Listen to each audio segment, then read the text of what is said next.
So right now we're going to look at all of the photos that we have.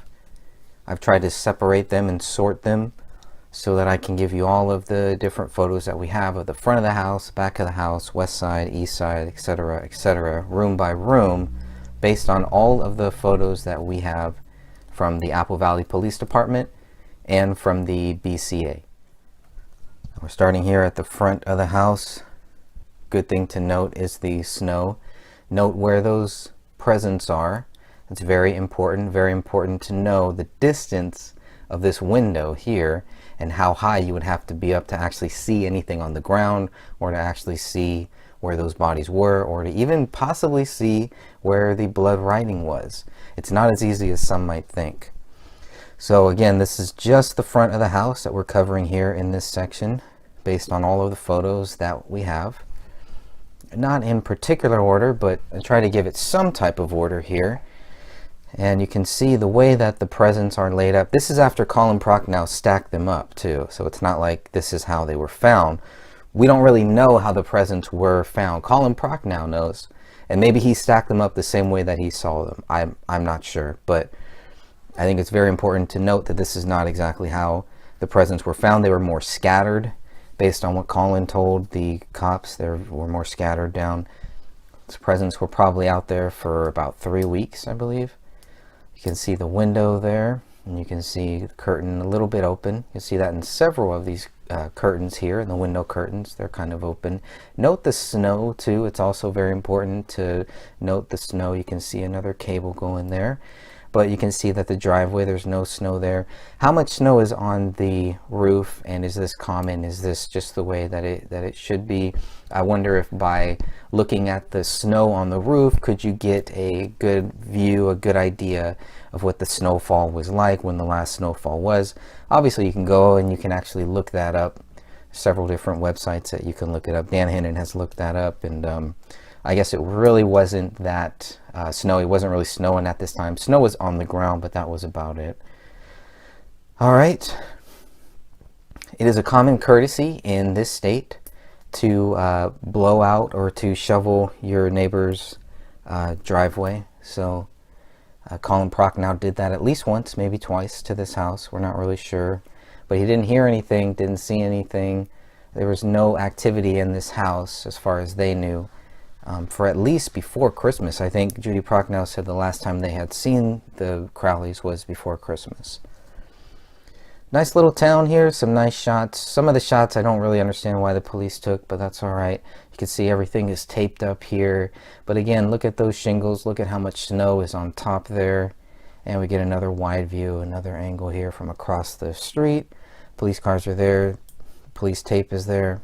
It's an interesting area. It's an interesting home. If you look at the home now, if you were to compare the home how it is right now to these photos that we're looking at, there have been some major improvements, not just physically but also spiritually, from what I was told. So you can see these presents. Obviously the big question is, well, how do the presents last for that long?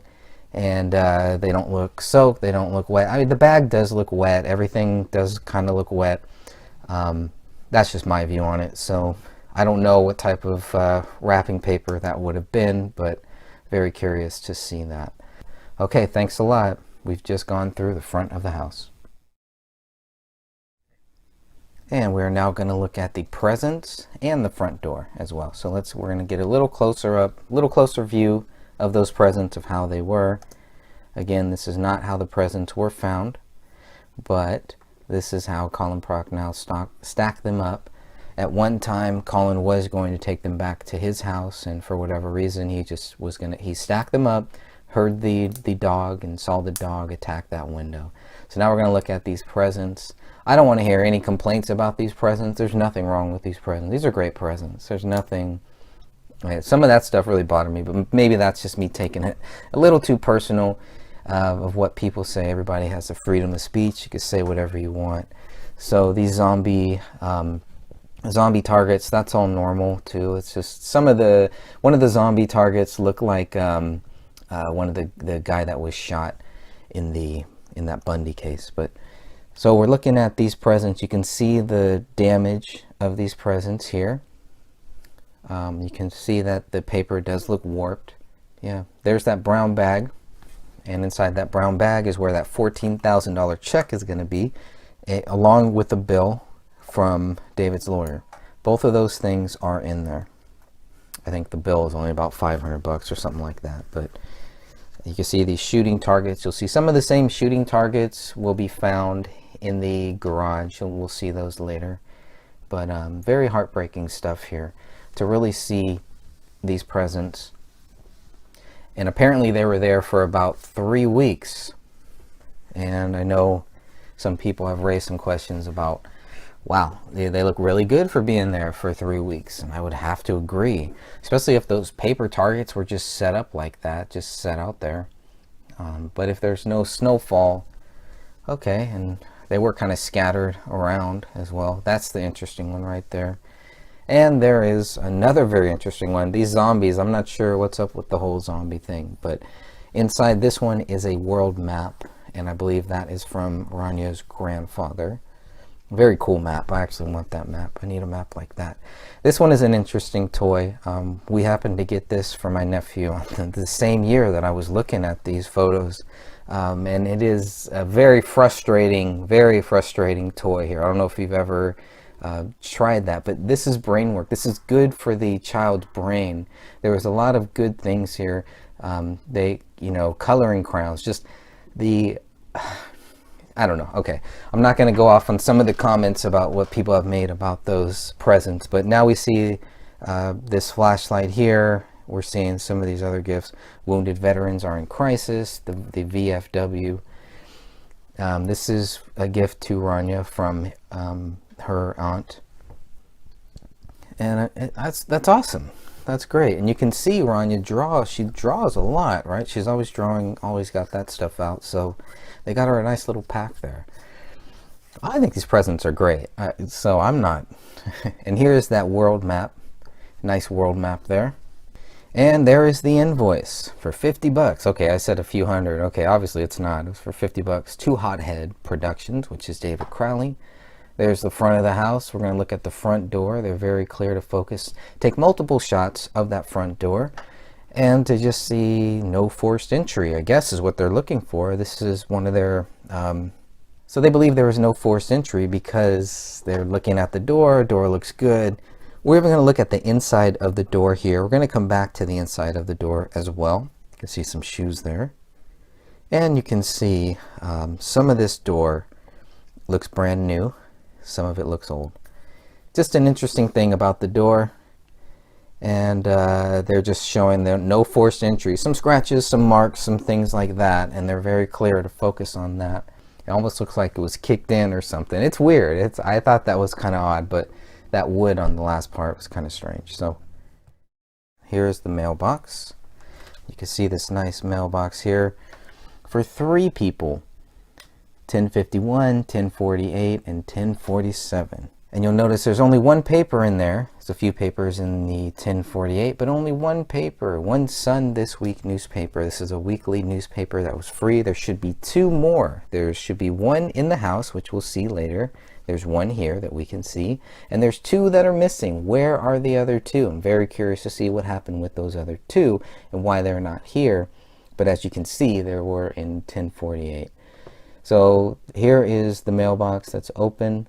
You can see all the mail. How much mail does that look like? A couple weeks, 2 weeks, 3 weeks?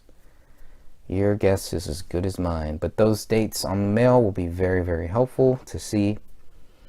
And we can obviously see one more shot there of that Sun This Week paper. Here we go. This is what it looks like on the outside.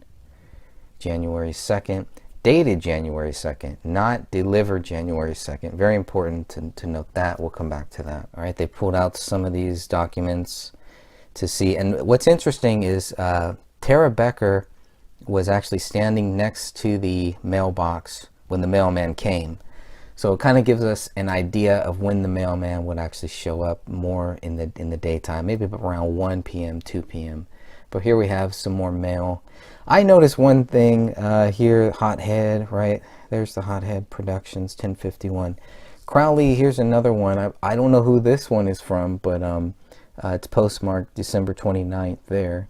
So you can obviously see that. It's ripped open because the police opened it, by the way. Now we're going to move on to the west side of the house here. And here are the two garbages. You'll notice you saw the little box there that was there that's not there anymore. Now we're looking inside of the bigger garbage as well. Still inside of that big garbage. Note the little marks to the left there. And here is the recycle garbage can, the smaller one. You're going to open that up. There's also a couple drops on the top of that can as well. And we're going to look inside and see 1, 2, maybe 3 pieces of paper. And that's it. Maybe 2. However you want to look at it. But it's interesting to see how those got in there. Obviously somebody put them in there. So trash date was, I believe, on Tuesdays, if I remember correctly. Dan Hannon did some great research on that. Here is that door. One of the first things that I noticed is it looked like blood on this door. It really looked like blood on this doorknob. So I still go back and forth. Because it's not recorded as blood, I'm going to go ahead right now and just say, all right, well, I'm going to give the authorities the benefit of the doubt. Could be some varnish, maybe even paint. And actually, looking at it closer, it could be brown paint that just, but then you look at that brown paint there and it's like there were some touch-ups done. So maybe that's what it's from. You can clearly see where the touch-ups are done in this photo here. So not really blood, definitely brown paint. That would be my guess there. We're going to see 2 different sets of photos here. We're going to see some photos with the door slightly ajar, 1/4 of an inch, and we're going to see this door fully open. And here we can see apparently there were animal tracks and human tracks, and now we get a further view of where those animal tracks and human tracks were. You can see how far back they went to take photos. Here's some deeper ones. This gives us a kind of a measure of how deep that snow was. There is the front door that is open. In the photo that we just saw, you did see Paleo. Paleo was there. He was in one of the photos there. And now, for some reason, now the door is closed. So I'm not sure exactly when this was taken, if it was before or after the dog was taken out. Not really sure, but they take photos of this as well. And I know some people have pointed out some of those red markings on that door. And so it's a little misleading. I don't know. Maybe that's not the right word for it, but that's okay. I mean, that door, you can clearly see right now it is closed, but I'm not sure what those little red marks are, what's going on there, but it's definitely something. And again, it doesn't have to be blood. I'm not saying it's blood, but it's something. It's some markings. That's all we know for sure. But we know these photos here, again, I'm not really sure. You can see they're getting darker. Maybe the sun is going down, and I'm not sure. Now the door is fully open, so now with the door completely open, we can just walk right in, right? So here's another extended view back there. That gives you kind of a good view of that window and how the dog might have pawed at the window. We're now inside of the house, looking inside here, looking at that door, trying to see if there's anything of value here. And I believe this again goes back to I'm not sure what that little piece is, that little black piece is there, but that open door was probably one more thing that they said, no forced entry, because there wouldn't need to be any forced entry. Now they're looking at these shoes, calculating these shoes and getting some measurements, because there were a lot of footprints in the backyard of the snow, in the back of the house, and I'm sure you all saw that. So it just went back to, why are there so many different ways, so many different trails?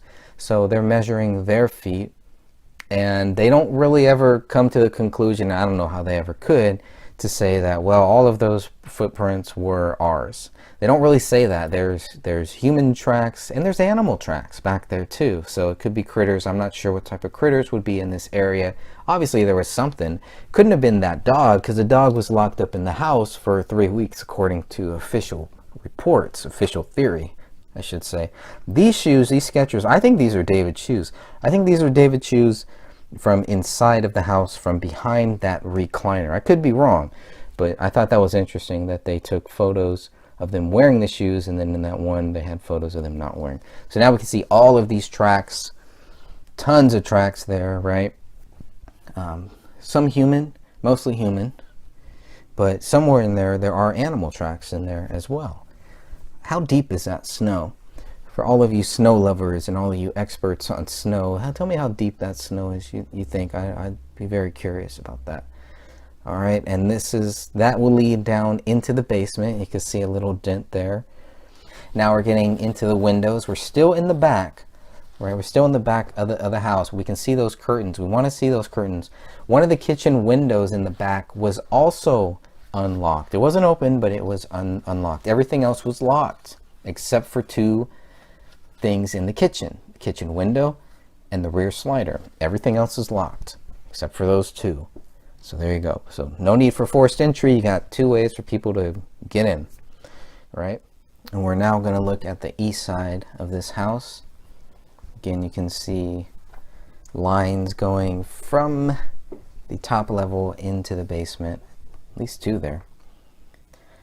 And really not too much here on this side, but only thing of value is the fact that there's no windows on this side.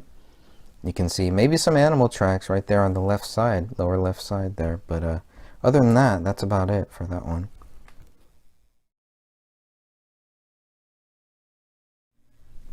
Now we're inside the house. We're going to look at that back room.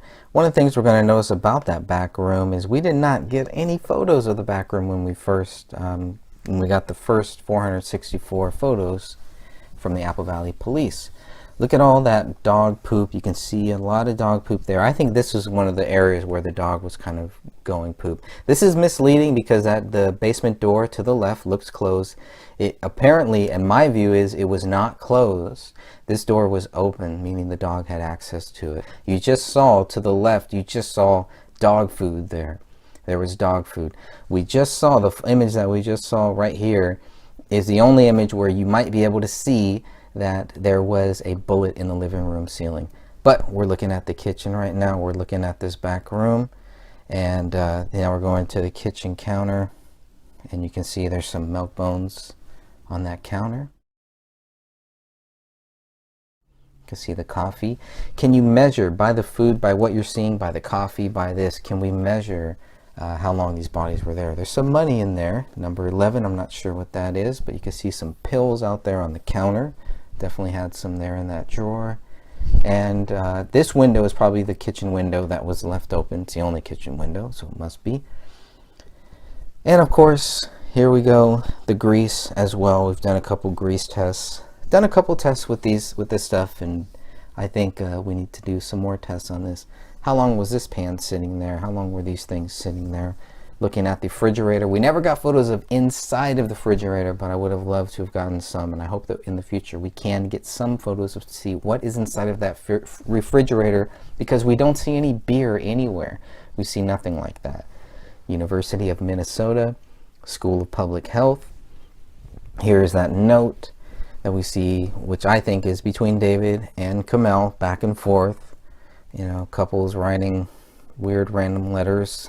You'll see that in a couple different places. There's also a note behind there. These are tagged as number 46 and number 47. There are two separate tag numbers, so you can get some of the tag numbers 46 and 47 confused. Here is what that note that was folded up said, and there you go. D, I love you, baby. Grug bug. Compare that handwriting, make sure it's the same. We're looking at the counter now. You can see number 17. We got some blood there. We're going to get into the, oh, it's a blurry picture. We're going to get into this blood, and we're going to see there's some hair on the floor as well. But this blood, and there's some other blood markings, but this is the one that they really captured. You can see all of the other ones. So obviously they couldn't get them all, but number 17 is that blood marking there.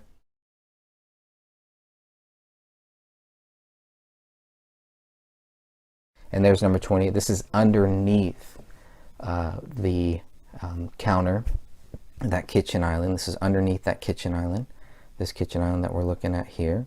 A lot of interesting stuff here.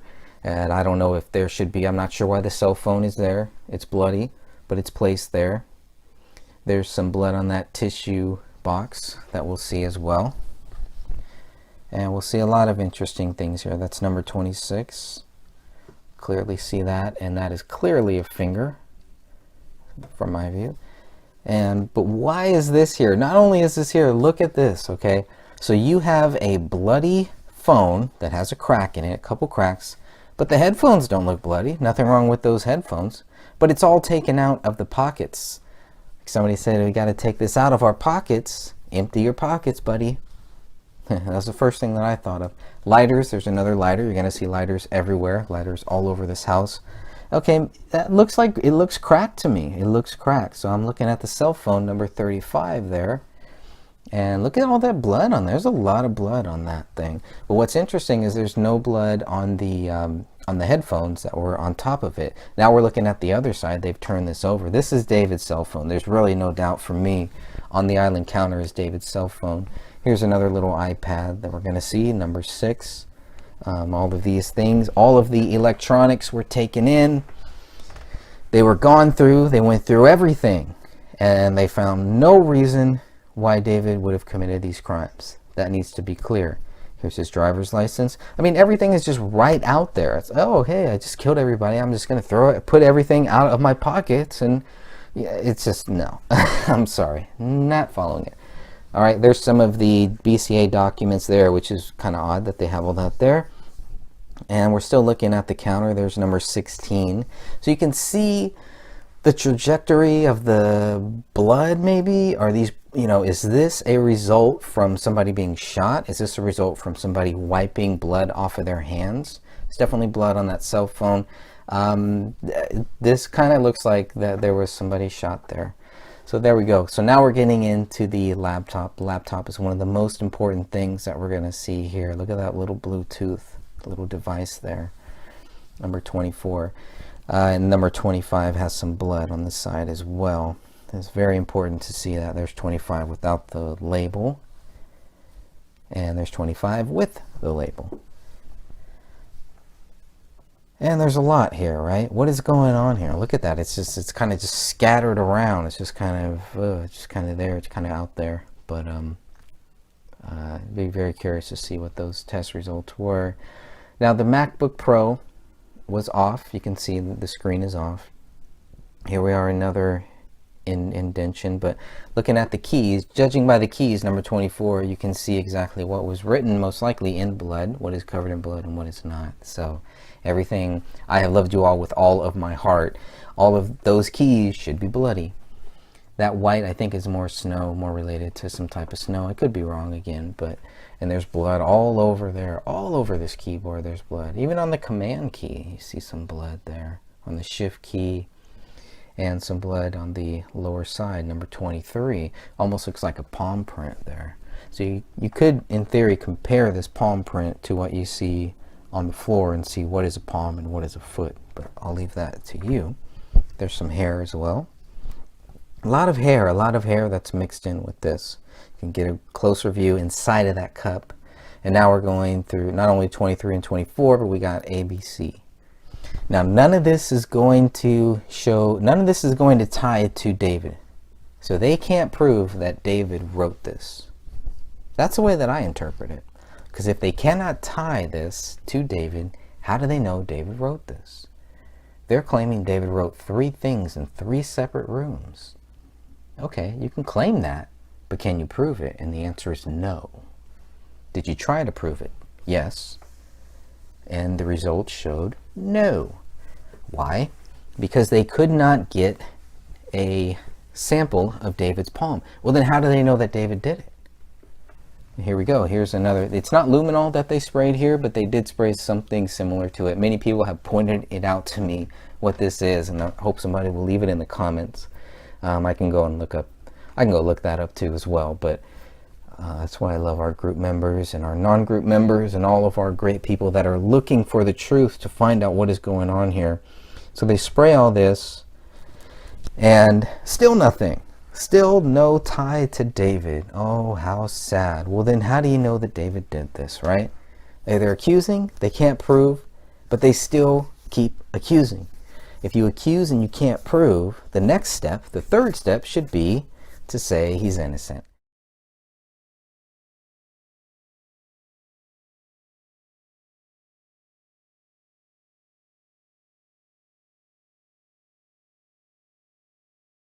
Okay, here's one of the only pictures that we have that shows I have loved you all with all my heart, and now it's gone. All of a sudden it's gone, right? There it is. So once they start swabbing this, they start taking it out, and there we can see a closer view of some of the playlist stuff.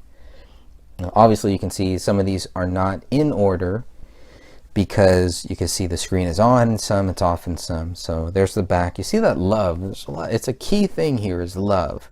And yet they're telling us there was no love. He killed everybody that he loved, whatever. There's the dishwasher. There's been some questions about that. My only question is, was it on? Was it off? It's hard to believe that it was on for 3 weeks. I get it. Here's the kitchen garbage. We're now looking inside of the garbage here. People have wondered about some presents. Where are the presents? You can see at least one present from Rania to her mom. Some eggnog in the back. And some hair dye as well, possibly. Now here we have December 26th. So this is the one that should be here.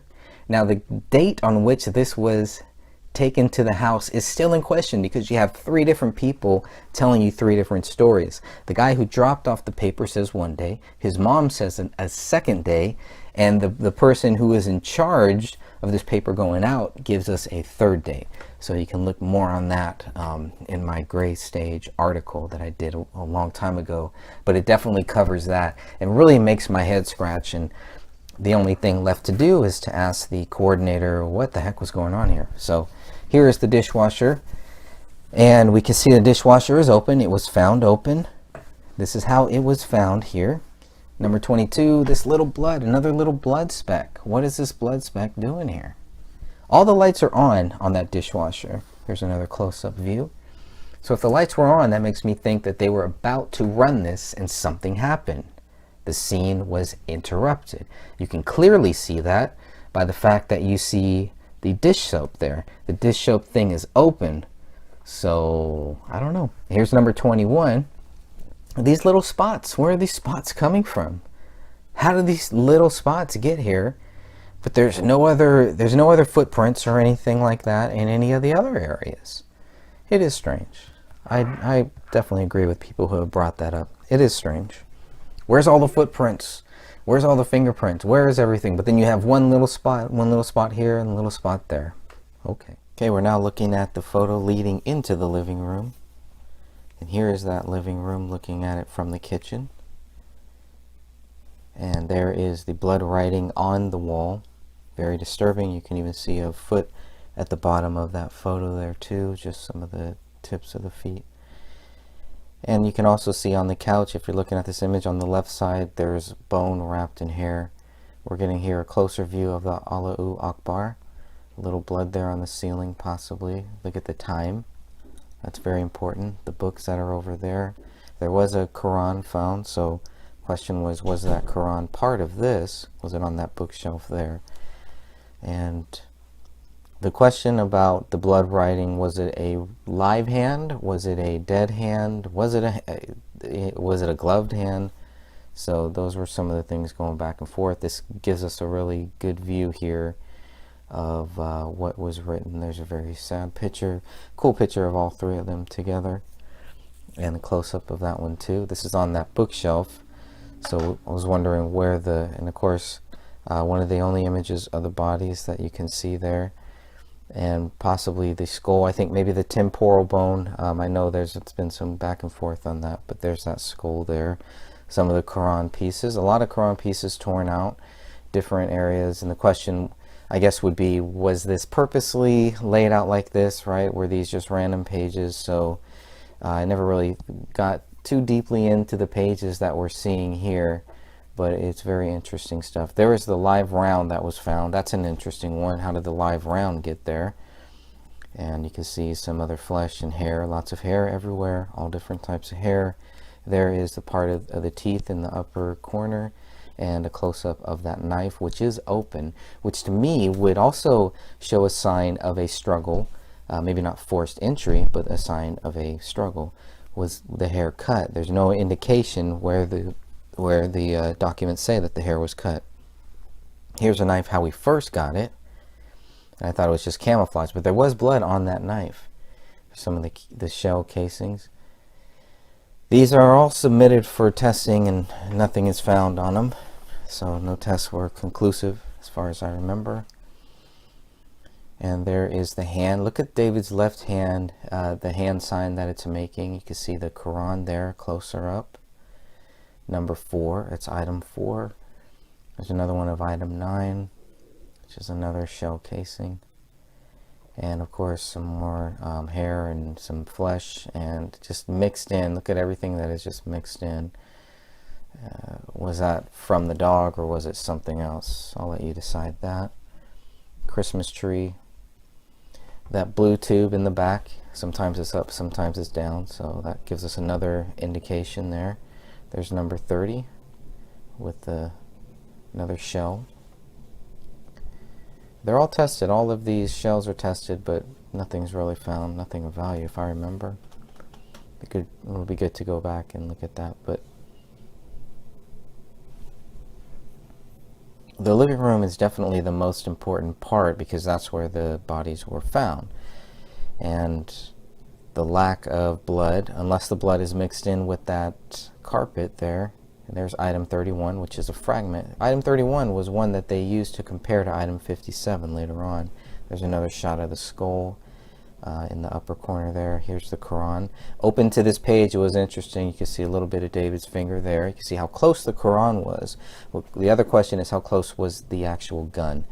So there is some bloody fingerprints there mixed in with hair. Pages ripped out. Was it ripped out here purposely, and why was it set here? If David did all this and set it there, it just set it there, or are they going to tell us that he was holding the Quran while he shot himself? I highly doubt it. But you can see the lack of blood here, right? There are brain matter and all that type of stuff. There's number 37. Here's another shot. There's the decomp most likely, but could also be blood. But I'm gonna, again, I'll let you decide whatever you want on that one. You can see the little curve below the number 4 on the carpet there, and you can kind of make an outline of where the 3 bodies were, at least of where David and Kamel's bodies were. Maybe not Rania, because she was kind of leaning up against Kamel's left leg, while Kamel was face down facing number 44 in that area, somewhere in that area. You can see all the carpet, all the blankets are now moved. Looks like blood or decomp on that blue blanket in the left corner. The laptop is also there, and we get some more view, another view of that. You can see all the different hair, different colors of hair at some point. Some of the shawl has been ripped right there. Could that have been from the dog? We can assume that, I guess. And here's another close-up of that Surface Pro, Kamel's Surface Pro, that she was watching allegedly when she got shot. And they put it up on the kitchen table to take a better shot. There's number 42. In the upper corner above number 42, there was a question about if there was a bullet there too. So trying to see, because police did miss number 53, and that is the bullet that they will tie to Rania's blood. So how they miss that is one thing, and it rolls out of this carpet, unless there's another carpet that we're not seeing here. Number 53 rolls out of this carpet and is found 2 days later after the police are gone, after the bodies are taken out. So very disturbing stuff here. There's a closer shot of number 43. Now getting into 44. And it's just devastating. And you can see where the bullet is, where the bullet landed. Very interesting stuff there. That's number 44. Some of the hair up there did kind of look cut. So be curious to see what's going on with that. What's going on with all the cut hair. And here's another shot. All the different angles, just trying to give you all the different angles to see this carpet. And I do believe a lot of that is just, that's why we're not seeing a lot of blood, is because it's this carpet stained, etc., etc. Again, I don't know anything about this. I'm just guessing. Could be wrong. There's number F. F is going to lead into the bullet that we're going to see that is lodged in the south basement wall. And we're going to see that one later on. We'll definitely get there. Some more closer shots showing how it went through. Obviously, police were able to look down and find this bullet, but for whatever reason, they could not look up and find item 57 until 1 month later when somebody tells them that item 57 exists. So here's part of the fragments of item F, that will go down into the south wall of the basement, be lodged into the south wall there. So lots of holes here, holes on both sides of the carpet, obviously holes on both sides of this wood floor, and of course the hole into the side of the So F is a big one that goes down. And then of course, there's another good shot of F. And we're also going to see where Kamel's body is bagged. That's not where her body was found, it's just where it was bagged. You can see on that table, the pyramid photo, now there's a ring. It's either, I don't know if it's Kamel's ring or David's ring, but there was a ring there on that table all of a sudden there. You get a nice shot of those footprints or fingerprints, whatever you think it is. It's there. And you can see the direction of the blood. I think that's also key to see where that blood goes. Everything looks like it's leading from the living room carpet, which is one reason why I do believe the bodies were killed here. But again, just a guess, just a theory. This is where they were found, obviously. We'll have to start there. Measuring the dog poop, looking at the dog poop and how old that poop could be, will that help us get any indication of how long the bodies were actually here in the house? I think that's a big one. Because you saw Kamel's foot there. The sock was, I guess, was from the decomp, not necessarily from any blood or anything. But these are bloody footprints there. There's number 13, where they're just kind of probably looking at the direction of how the blood, where the blood goes. Very disturbing stuff here. I was disturbed.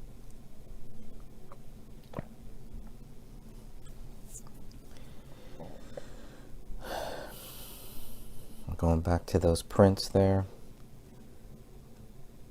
Number 14. To me, they look like footprints.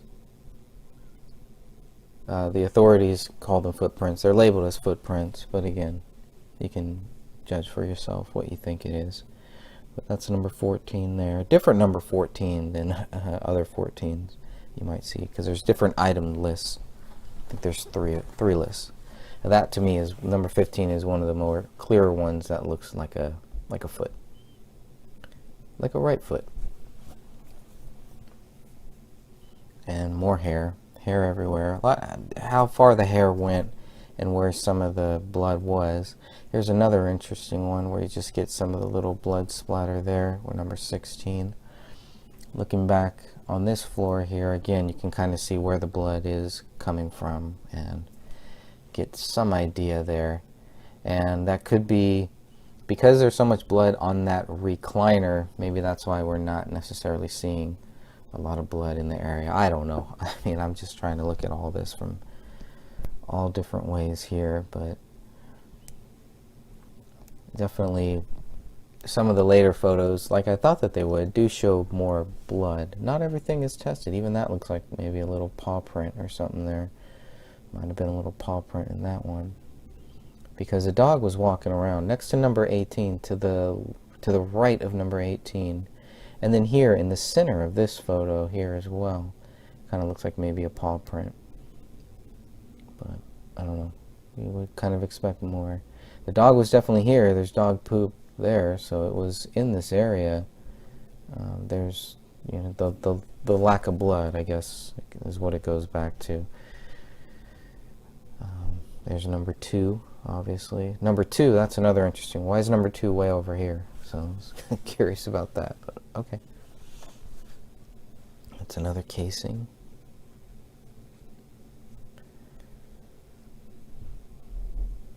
So we got a lot of photos on this part here. A lot of photos that show this. Some of those lines, you know, some of that lines underneath 18, I was thinking maybe that was from the dog or something too. You can see how far that hair went.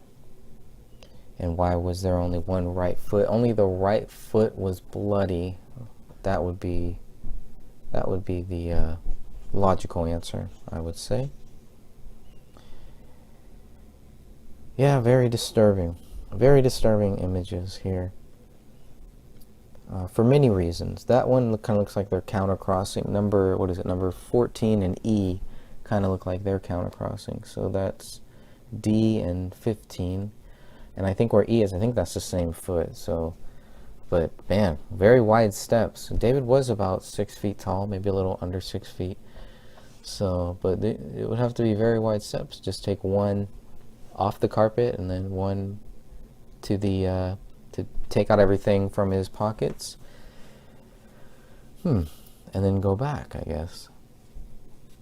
And this is after these are sprayed here. And those, you can almost see the ones that were sprayed. I don't know. And there's the shoes in the background. This was before the marker was out. That's where item 2 is. There's number 2, another shell casing with some hair there. Hair is everywhere. Hair and the casings go hand in hand. Some more dog poop. You can see some is fresh, some is old. All different types. And that one down at the bottom does not look very healthy at all.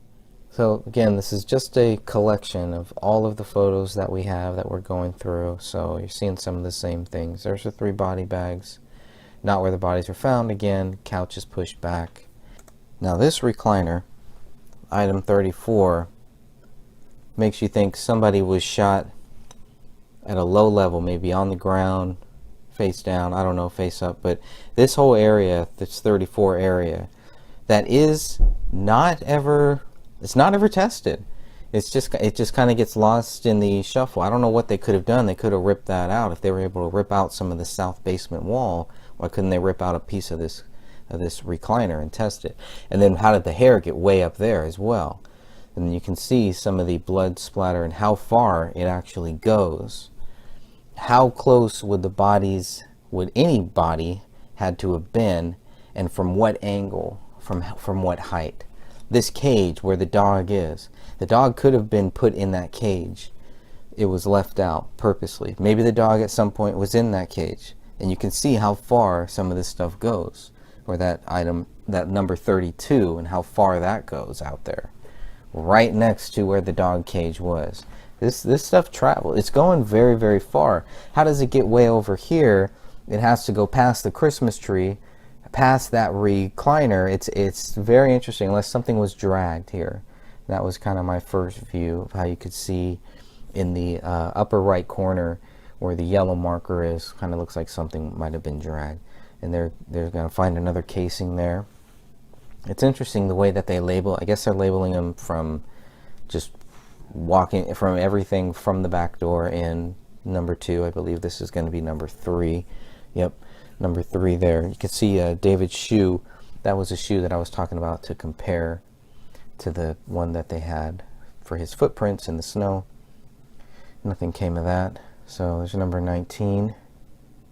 More blood.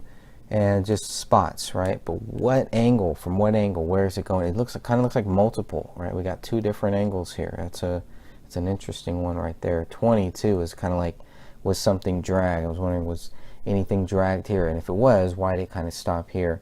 Or was this where the dog just kind of walked right into it? I'm not sure. I don't know what this is.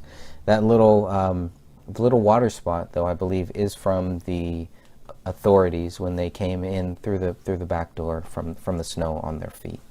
Just a guess. I don't know. Or else that doesn't make any sense either, because that definitely is not going to be there for 3 weeks. But by this time they had marked everything, so I think it was just from their shoes. And there's 20. 20 is an interesting one because it almost looks like a finger. Almost looks like a finger. So I don't know. Maybe it was somebody grabbing there. I'm not sure. And on that Voss, you can see how far up it goes. And what is that? 29. You see number 29 there is all of these drops. They tweak the camera. That's why the wall looked very different there. It looked pink almost. So let's look at the front closet here. Not really a whole lot here. You can see there's a military jacket. I kept this way. I did not tilt it like I could have because it did not look right. It made the photo look kind of weird. So just want to give you a view of everything that is in that front closet. This is one of the more recent ones that we got. I did not have this, and this closet was closed. And again, just shoes, really not much there. No blood. I think somebody said there might have been blood in that front closet on one of those one of those jackets there. There shouldn't have been, unless somebody took it off or something. And here's more of the photos of that front door. Front door is another interesting one here, because in some areas of where that doorknob is, right there, the doorknob itself doesn't look very new, but that wood, it just, I don't know, it just kind of looks off. Something just looks off. It looks like something else was added on. Who knows? So when I mean added on, just David was doing some minor upgrades, right? That's all I mean. Not anything after the death, just what David was doing. He was the handyman of the house and doing this himself. So they're just looking for forced entry or lack thereof. You can see again another little blood splatter that is all the way next to that light, which would explain why Sidra, I believe it was Sidra, had spoken about some of the books that they got back had blood on them, and that would explain why, how far that blood traveled. Blood is probably would have had to have been on the Christmas tree, and of course that's not where the gun was found, obviously. And you can see again how far it goes. It goes very, very far, and so it doesn't, I don't know, it's from what angle, I guess, how far, how would David have had to have been sitting down, kneeling down? Here's another interesting one where you have the gun and you have the blood on the gun, on the trigger. David's blood was on that trigger. His blood, there was a positive DNA of blood on that trigger that matched David's. However, it did not match, they were not able to conclusively tie the magazine, the one in the magazine, to David, but they couldn't rule out Kamel, and they couldn't rule out Rania. It's an interesting one. So there you can see the gun and the hairs. The hairs there too, especially where the hairs are. It just looked like somebody got pistol whipped. I don't know. Maybe it's just, the hairs, that just doesn't naturally happen like that.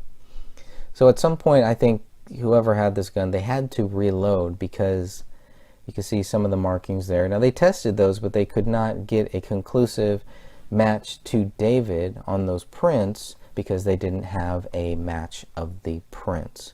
There were 2 bullets in there that were inside, and then there was 1 in the chamber. So I wanted to make that clear too, so everybody knows that. 2 bullets inside of the magazine, 1 in the chamber. They could not conclusively tie this to David. They could put his blood on the trigger. I do want to make that clear.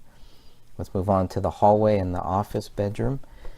Here in the hallway, there you see how far that blood really travels. Those little splatters, they all travel. And I tried to give you a good view of the hallway all the way down, photo by photo, kind of walking you down room by room. First we're going to go into the office room to the right. Rania's room is straight ahead. David's room would be to the left, to the far left. And kind of in order down the hallway, here are the photos that we have here. So some very interesting stuff that we're seeing. The thermostat's set to 68. It's going to hold at 68. And there you go.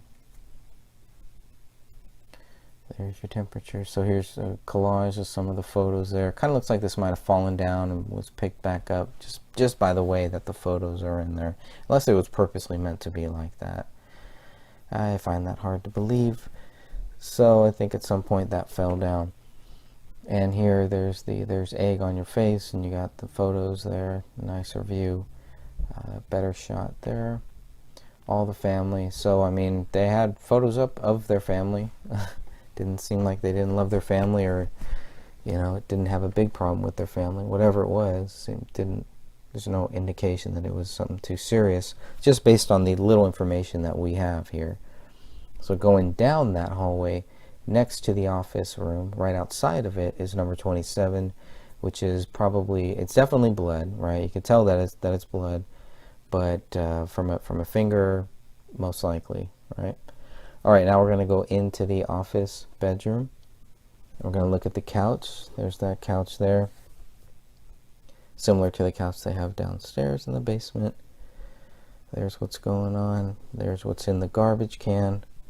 So we can see all that. And of course, notes everywhere, post-it notes, lots of writings, handwritings. And there's Hera Act 1s. And so I was curious to see what that is. It's I forget what it was, some type of play or something, but there's the password list right there. Got David's there, got Camille's there, books they're gonna read. Lots of post-it notes. So paper people. That's what I would have been looking for, is paper. And there it is. Look at that. Another paper towel there. It's out. And as you can see, we'll get a closer view, a better view of what's on that screen. There we go. There's a much better view right there. It's definitely working. Definitely working. I mean, it was open. This stuff was open. It was on. It's in motion, is what it seems like. Work was in motion. There's love right there. You can see that in the on the top. Kind of going to go back, I guess, a little bit here. And we're looking at some of the other photos. These are the BCA ones, I believe, but again, try to put them in some kind of order. They're not really in the best order here, but you can see when the screen is off and then when it's on, so you kind of get a view of that. But I think the screen would have had to have been off in sleep mode. There's a note. You can look at the way that the chair is set. All of the stuff missing on the bottom. There's definitely dirt, dust. Here is that note. This is how they find it. That pin, they're going to be able to get one swab from that pin, and that's about it. So you can see Christmas is coming. It will be a new year. And that 6 looks like it was a 5, or maybe it just looks a little weird. What do we got here? Kevlar helmet in aluminum foil. So lots of notes, lots of writings. I'm assuming all related to the project that he's working on, to the Gray State project. Note where the chair is now. The chair has been moved a little bit. Markers are up. Everything is being marked. There's number 13. The screen is back on. That is on the table there too. Yep, and there's some more of the passwords for 21. Oh boy, lots of them. But it's all on paper, so yet they have a note that they type out later. Okay, there's 39. There's some more blood, and none of this really. I mean, none of it really goes back and directly ties to David. That's the biggest problem that they've had. And that's the problem that they're going to continue to have, unfortunately. There it is, submit to Allah. Open the Rise, most recent version. Some blood there, and it's flipped open. It's flipped open on the back side, actually. I thought that was interesting. So here's one side of it. And you can see the Sandy Hook, Fast and Furious, BHD, Graduation, some interesting stuff. The Titanic, Building 7 crossed off. That one was always an interesting one to me.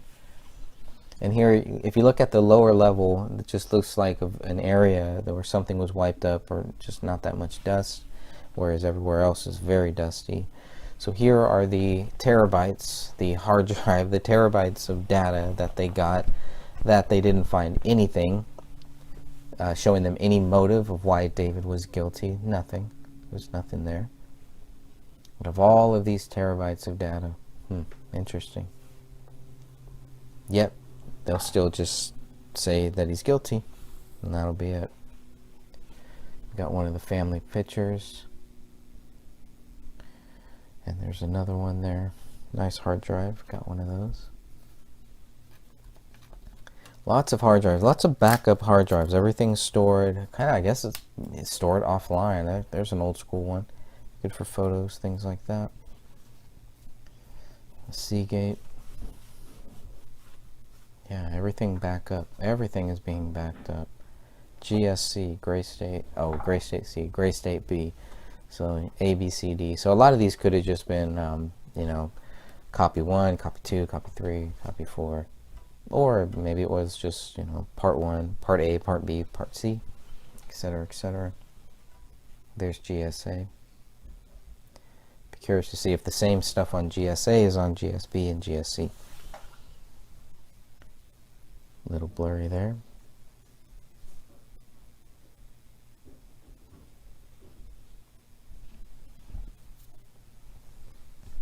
Number 18, BX.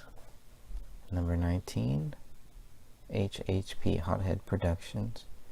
26, there's some of the chords. Oh, Lexar. Missed that one before. Alright, now we're looking at the wall here that's leading up to that closet inside of the office bedroom. I've always loved you forever. Little Mexican thing, forever. Registered nurse. It's Kamel's files, her documents in there.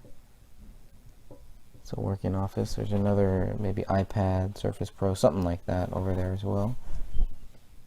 Dear Any American. Some checklists. All showing signs for the future. GS 2015 schedule. It's all there. Okay, there's the WGA. There is the Gray State. That's what it is for the writer. He's the writer of Gray State. Expires 6/5/19. Oh, it's going to expire this year. Interesting. Curious to see what happens then. Here's his unit. A couple photos of the unit there, and then we're getting into the closet. Gray State, the Rise. More stuff. There's the camera. You can see the camera up there. More documents on the bottom. Kamel stuff. Second closet. There's the Bohemian Grove owl. We only got one shot of that. You get a little closer shot of the bottom of the owl there, but that's about it. The printer. The keys. That was another one. The keys right there. Maybe a title, car title right next to it. There you go. Somebody gonna sell this car? Looks like it. More of the hard drives. Another backup. Lots of backup hard drives.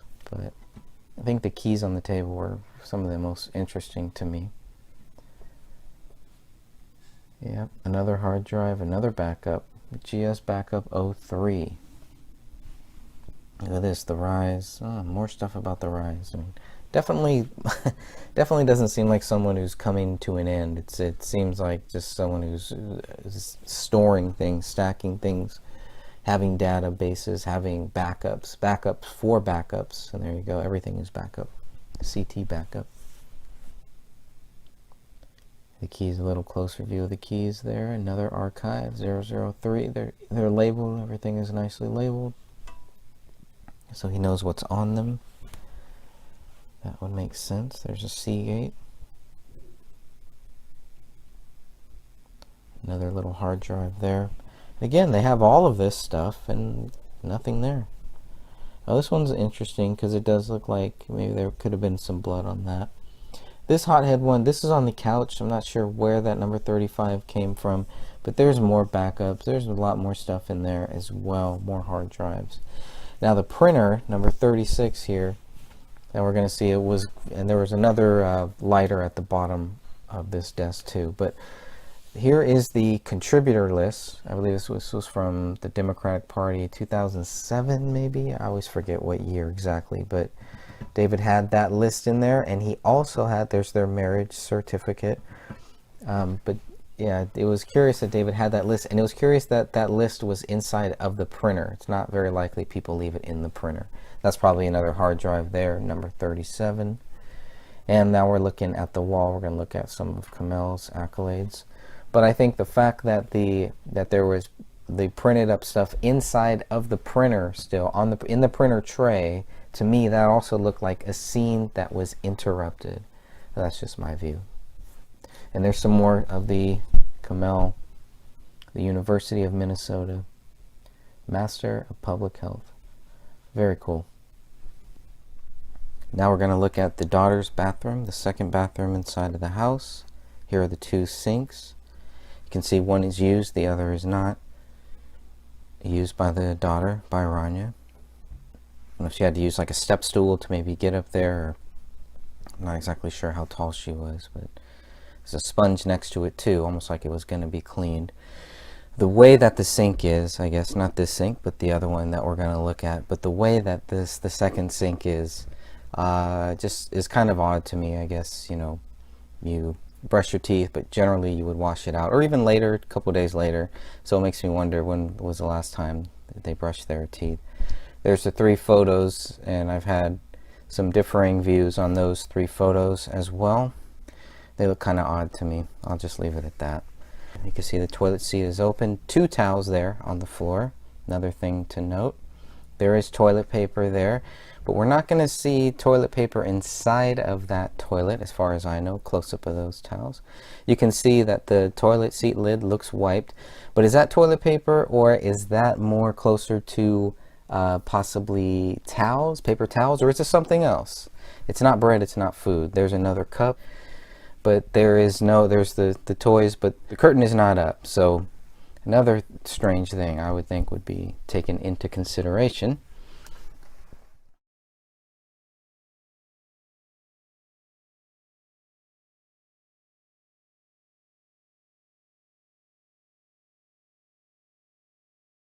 Now we're getting into the toys here. And of course, that's not how they were found. So you'll see multiple photos with toys next to the door, and then other photos where the toy isn't next to the door. So, of course, you had two entries. You had the Apple Valley Police Department, and then you had the BCA team. And the detectives, Apple Valley Police Department detectives too. More toys all over the ground. And doesn't this look like a scene interrupted? I mean, obviously it's a child's room. It could just be a regular child's room, but I would also look at signs of a, maybe not signs of a struggle, just signs of weird stuff, I guess. But you can see that the curtain is open. The child's room curtain is a little bit open there. Here's some of the photos. Lots of photos of everybody, not just of David, not just of Kamel, but all three of them. Lots of photos of all three of them together. They're focusing on that bed.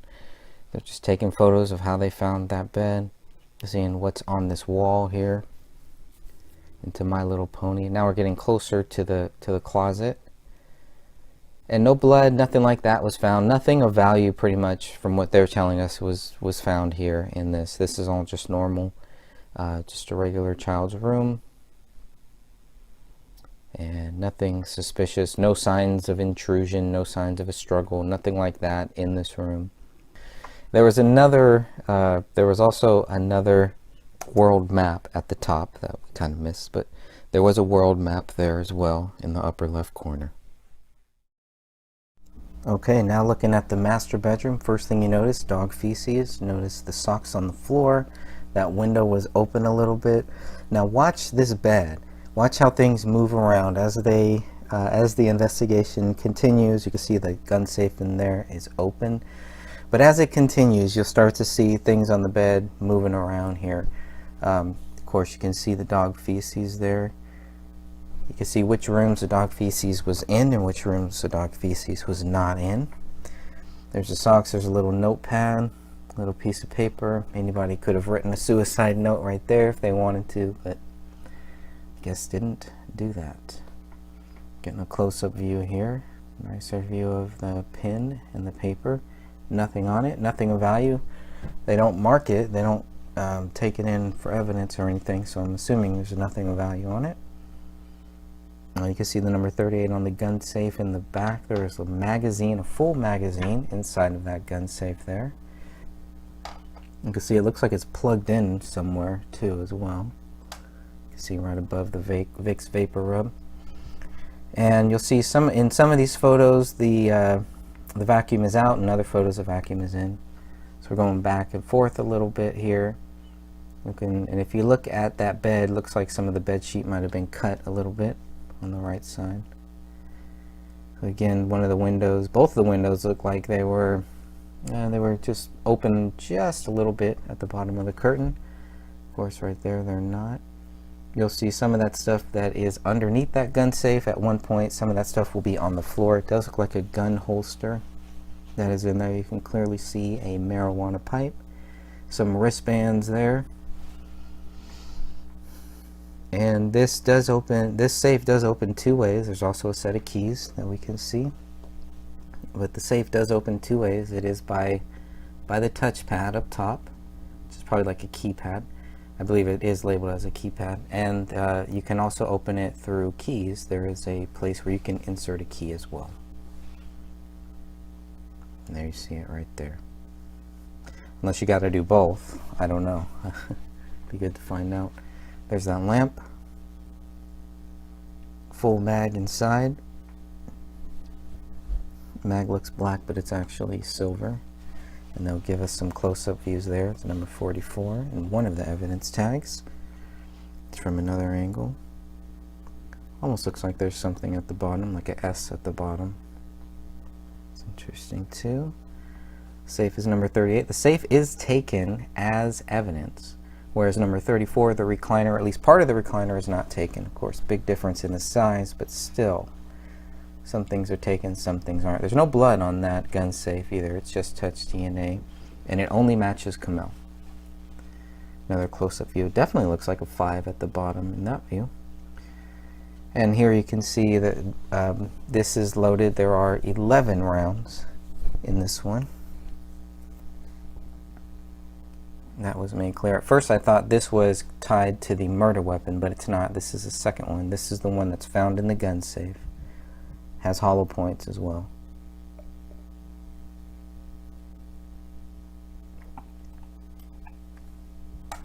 Now we're looking up. You can see above the lamp there some little markings. David's pants on the ground, other stuff on the ground, a blanket on the ground. Come out. So it was always a question of what side is this? Was this David's side or Kamel's side? Also looks like there's a knife, another knife right there. I'm not sure if that's a knife. Hard to tell. It's something though. The watch, Sharpie, some books. All this stuff just right here. So I'm not sure if this was the side that David slept on or the side that Kamel slept on. Hard to tell. There's the holster on the ground. Somebody brought up that the jeans look kind of wet, so let me know if you see that. If you look at those jeans in the past photos, if they look wet to you. I'd love to hear your guys' view on that. And now you can see the vacuum is back inside. Of course, the vacuum was inside of the closet at first, and then in later photos the vacuum was pulled out, and I'm assuming that's when they went behind the vacuum. There's another large trunk case. Never did find out what was in that trunk case, but it'd be good to know. Some of Kamel's purses, some of her items, more of her items. Does this look like a scene that was interrupted as well? Any signs of a struggle, anything like that?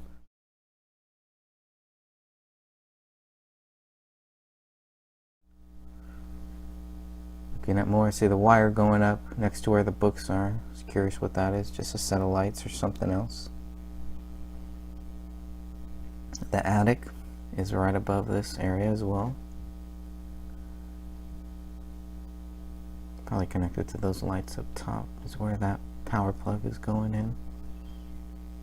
Let me know if you notice anything on that bookshelf as well. Some interesting books over there, I'm sure. And there is the entryway into the attic that they won't find until much later. What else do you see here? What do you see of value here? Not seeing too much, but still curious. And of course, weed out on the table, kids around, but just gonna leave the weed out on the table like that. The weed out on the table, the way that it is, looks to me generally like a scene that was interrupted. Somebody got interrupted doing something. Nobody just, puts this stuff out there and then decides to go kill their kids. You can see right now the credit cards are not out there in the image before they were, so they're pulled out there and then they're all photographed. But right now, this is what you're looking at right now is how it was found. And that's probably Kamel's cell phone. And there's the weed just laying out there in transit, about to be used. The weed was closed. It'd be good to know if we could tell how old this weed was, how long it might have been sitting there. I think that would be a good thing. Number 42, Kamel's cell phone. And you did see those credit cards and the debit cards that were out there, but those were not out there like that. They were put out there by the police and photographed. See the window, the curtain open a little bit. Now we're going to make our way into the bathroom here. A few key things that we noticed inside of that bathroom that were interesting as well. Obviously the sink, I first thought that was blood in the sink. Police don't indicate that it is. I don't know what it is, bong water, whatever it is, it's something. Paper towels again on the ground, paper towels in every room. Now this one doesn't have any toilet paper, no toilet paper in this sink. But you can see, what is this? What are we looking at here? If it's not blood, I'd love to know what it is. Is it more darker? These better photos kind of look a little more dark. It still looks reddish to me, so I don't know. There's the bong there in the corner. And a nice little note there. Another cup. We're going to see cups next to every toilet. For some reason, there will be cups. But I just found it a little strange in this one that there's no toilet paper, when this should have been the one that I would expect it to have toilet paper first, but apparently not. There's a lighter on the ground. Probably that could have been used to light the bong, I'm sure. A towel. So now they open it up. You can clearly see that it's been wiped. The top of the seat has been wiped. There's a toothbrush there, probably used to clean that bong water as well. Some of Kamel stuff. So definitely a shared bathroom. And the curtain. So this one does have the curtain, at least. Curtain is attached. And again, just looking inside, they don't find anything of value. Nothing, no blood, nothing like that. No signs of a struggle.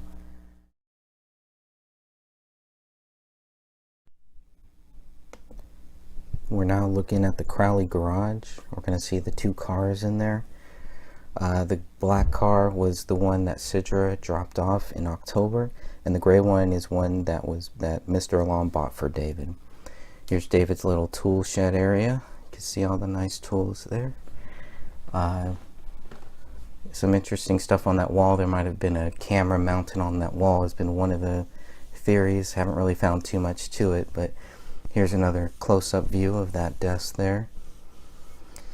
And you'll see in the back there's a Gray State photograph, or Gray State poster, that shows the prices and stuff of the t-shirts, stickers, etc. $20 something. There is another chest there, another black box there, and we're just getting a nice view of the whole car here as well. This black car again was the one that was brought by Sidra. Sidra picked up a different car and left this black one there. So this one was there since October of 2014. They got the plates on there. And the other car, the gray one, from what I was told, was the one that Mr. Alam bought for David. We're getting some more shots of the tools, everything that's on the walls there. 2 bikes, 2 helmets in the back, all the tools, show snuggling tools, everything like that. Here's the other side of the garage. There's an American flag.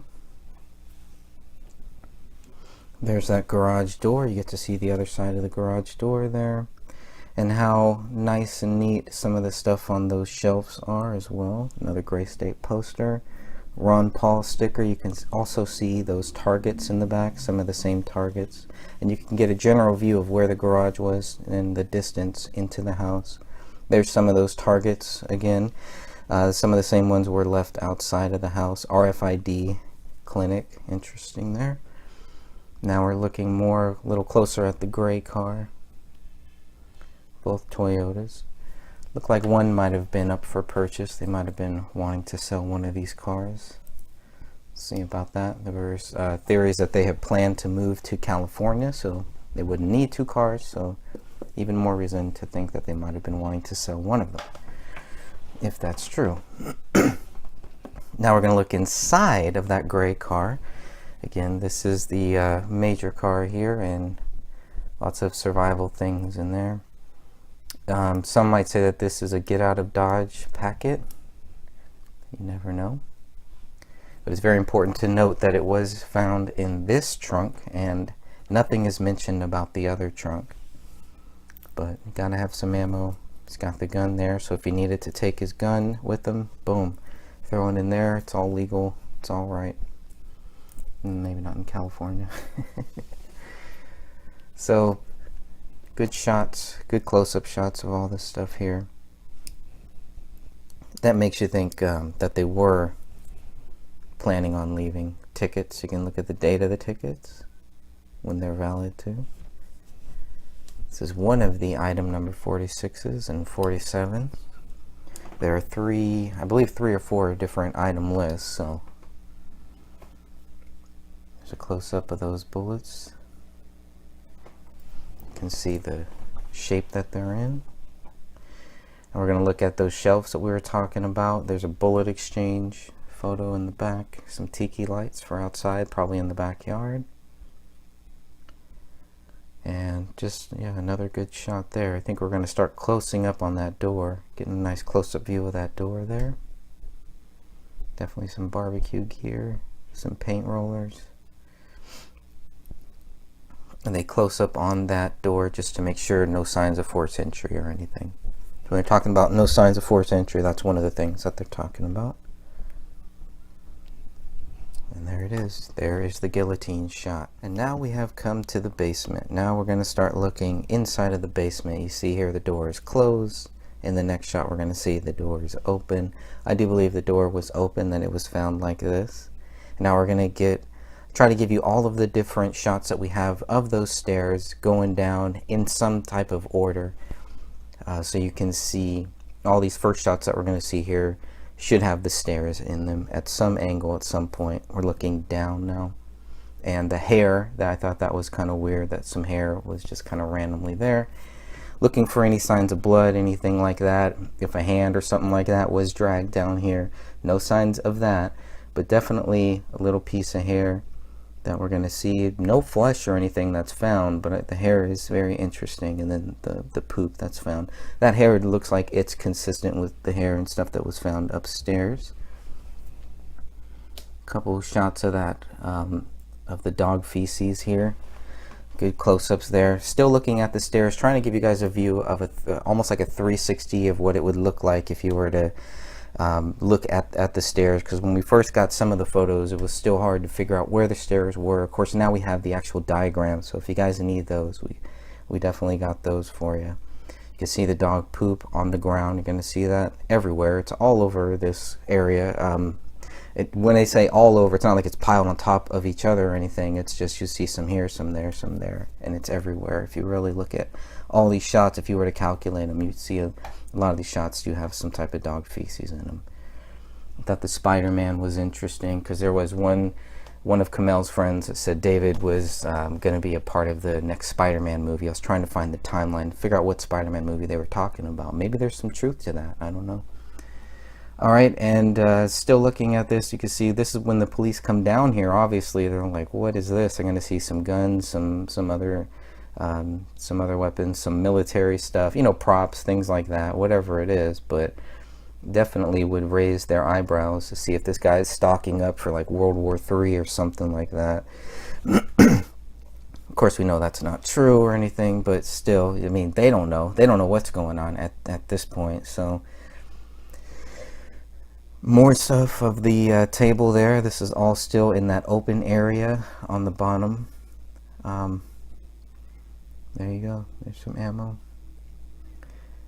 And some interesting stuff here, but this is all kind of in that open area still. We're still there looking behind where that black couch is. That black couch, also behind that black couch, we're going to see what might be some decomp that leaked through the living room floor. We're going to see that here close up. And these weapons. More shots of the weapons, of course.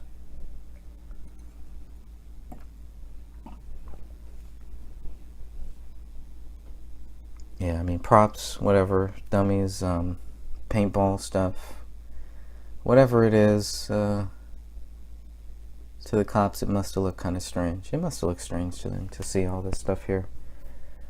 But it wouldn't take them long to figure out that this was a soldier, right? And why is all this stuff here? Were they packing up? Were they getting ready? I mean, was this part of their move? It's, you know, there's movies on the ground you can see over there too as well. So, I don't know what that pipe is. Oh, like a bong pipe. Oh, I didn't notice that before on that black case there.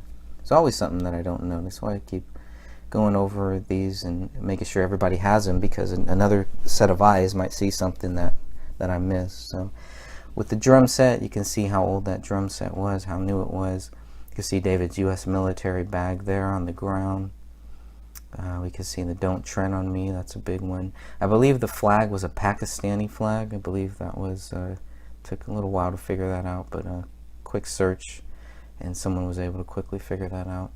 The head there, the white head, I think that is part of, there's a scene in the trailer that shows this guy's head turning white with blood, and I think that was used for that prop. The Muse, I don't really know that much about them, so you guys probably do, I don't know. I'm not really into that, but Patriots Rise, getting another close-up of the Gray State photo here. Where those pillows were is where one of the windows are. You can see the one of the boards on the ceiling is now out. David's equipment, all of his music gear, all right down here, still in this open area. Some more posters. Some more shots of that.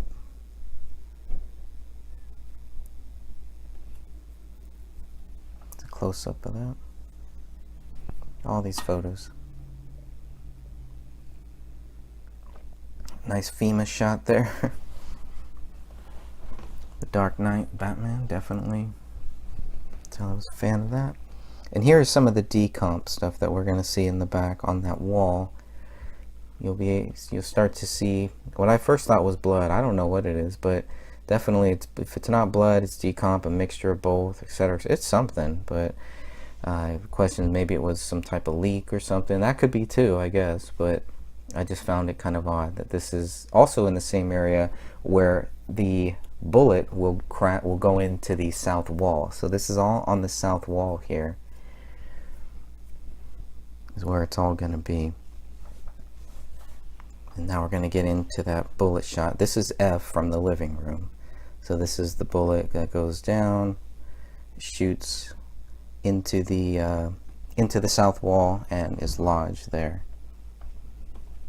Getting some good close-up shots of that. This bullet travels. It travels pretty far. Goes through wood. I believe that's real wood. Goes all the way down through the paneling, and lodges into that south wall. So interesting. And of course, nothing ever comes of that bullet. There's no blood. There's nothing tied to it. They don't even have lead that's tied to it. So that was kind of odd. But when they cut it out, you can see that's at this point they've cut it out to kind of preserve it as best as they can. They've taken out some of those boards on the top. This will give us a better view, a better angle of where that bullet went, where it came from, because it's a very important one. This is a missed shot, whatever it is, whoever did it, somebody missed. They shot at the ground and missed. I don't know, that's the way I took it. So that's the other side of F that we're seeing there. This is what it looks like. We saw this in the living room when the carpet was pulled back. Now we're getting a shot of it from what it looks like on the basement and where it's lodged there. I think is also interesting. You can get a very good shot there of how big that bullet hole is. And going down, now it's a little wet. If you look at where F is, in that last shot when it was labeled, it looked a little wet, a little different. There's another shot there. Some of that side wall goes right into this lens right on top of here. That was interesting too. drywall. It just lands right in the drywall there. Getting some other shots, and they're just kind of, and again, these are from 2 or 3 different sets of photos, maybe from a combination of 3 or 4 different cameras, so that's why it looks kind of different. But here it looks a little wet. If you look at F the way it is, it looks a little wet to me. And you don't see the bullet there. And that just shows kind of how deep it went in. Wow, look at that. That's really deep. And that's where it's lodged. So they cut that out. This is F. This is number 45. Item number 45, bullet number 45. And if you look up number 45, they don't find anything. They can't rule anybody out, but that just means they don't have any way to tie it to any of David, Kamel, or Rania either. And they're clear to note that. All the documents note that as well. Alright, you can see a lot of dog feces there. Now we're going to go into the bathroom. We're going to start to make our way into that bathroom. It's very easy first looking at the photos to get kind of confused of where the layout, what the whole layout of this house is, unless you've been there, unless you've seen it. Now we're moving into this bathroom. This looks like a built-in bathroom. This maybe David built this himself. It looks like he was building. There's a couple rooms back here. It's actually pretty nice. You can see that tubing. That's still a question that I have. Also, the sink is plugged. Definitely good to look inside of that toilet. Even though we're looking at the sink here, really nothing there. You're not seeing anything similar to what we've seen in the sink in the master bedroom. This looks just like a sink that hasn't been cleaned. This looks like a man sink. This is like a man cave. This is all part of it. These circle things are actually insulation. So I think, I don't know if that was because of the whole music thing that he was working on, but you can definitely tell that here, unless there's more to it there. But it's just seemed like David was a builder. He was building these things. He uses 2 different types. Some are the blocks right under that toilet paper. You notice toilet paper is pretty full too. And there's a cup next to that toilet. We're going to get another close-up shot of that toilet, because this is a very important one to measure that water. See how low that water is. And it's clean, no indication of any dog or anything accessing that water, but the dog would have had access to it. And there's the towel, the bleach towel right there. And now we're gonna get another shot of the towel, and then we're gonna make our way out of this bathroom. I think that's about all the photos they have of that bathroom. You see that photo there? Going back down this hall, and we're gonna make our way back into to where the washer and dryer are. And we see some more dog feces on our way. There's 2 more rooms back here to the left, and I believe to the right. And there's that door. That door is just kind of randomly there on the ground. There's a pantry to the right of this photo, I believe. To the left is where the washer and dryer are. You can see some Christmas present wrapping paper there. You can see another dog carrying case, some more luggage, some interesting stuff there.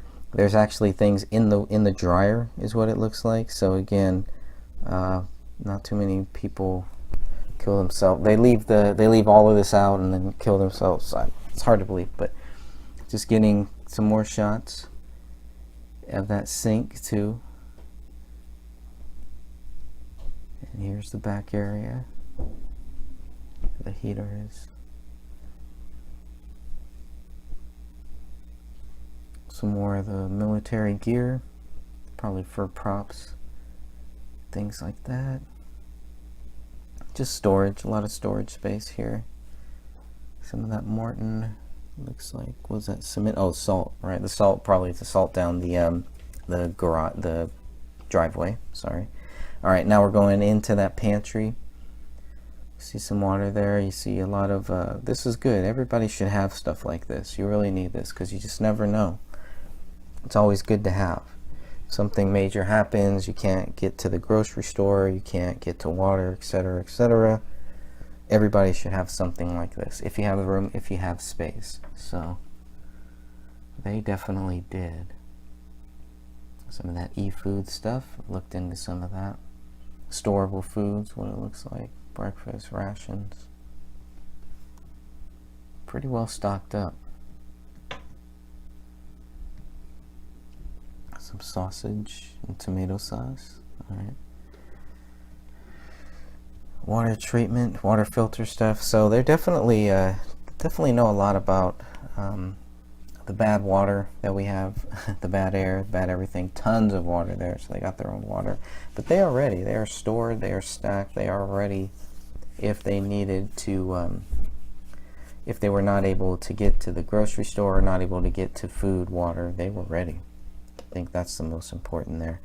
And I want to thank everybody for watching this, for looking at this. I hope this helps. I hope looking at all of this helped you guys, because we got a long way to go here and a short time to get there. Let's go.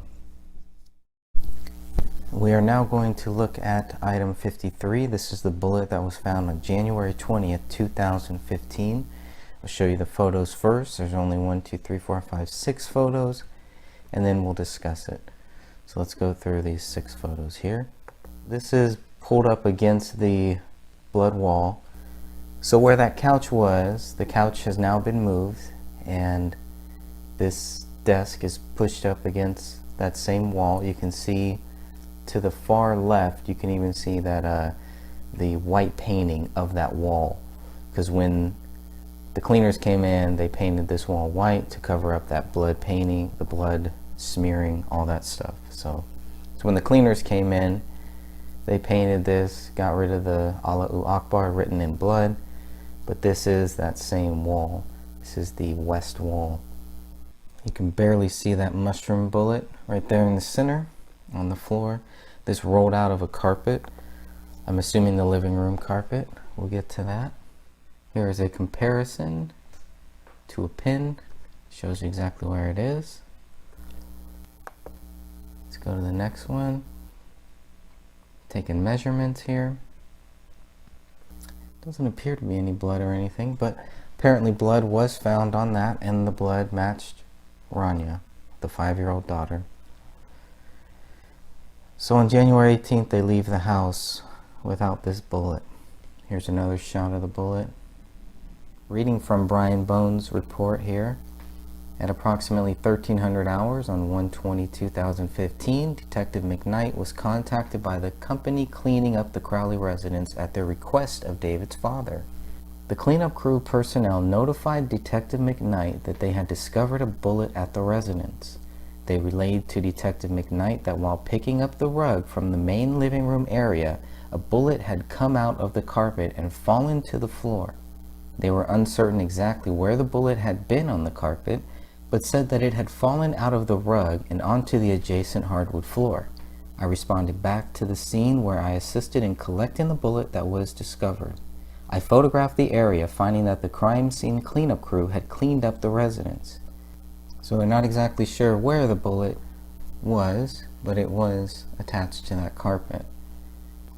And somehow the crime scene team, the BCA, they missed this. Collecting evidence. Everybody collecting evidence missed this. The bullet will be transferred to the BCA crime lab for further analysis. It should be noted that the bullet was predominantly flat on the back and was sitting on the front mushroom portion of the bullet. The bullet appeared to be mostly intact at the time of our discovering it. The photographs of the bullet were later downloaded to a secure server at the Apple Valley Police Department. So that's what Brian Bones says about item 53. Here's what Detective McKnight says about item 53. Since these meetings, I've worked with the family on a number of issues, including getting the dog that was found in the house to DJ. They also asked that I work with the biotech crime scene team and escort them into the house. I was contacted by the cleanup team while they were in process. They stated that they had located a bullet that had been rolled up in the carpet.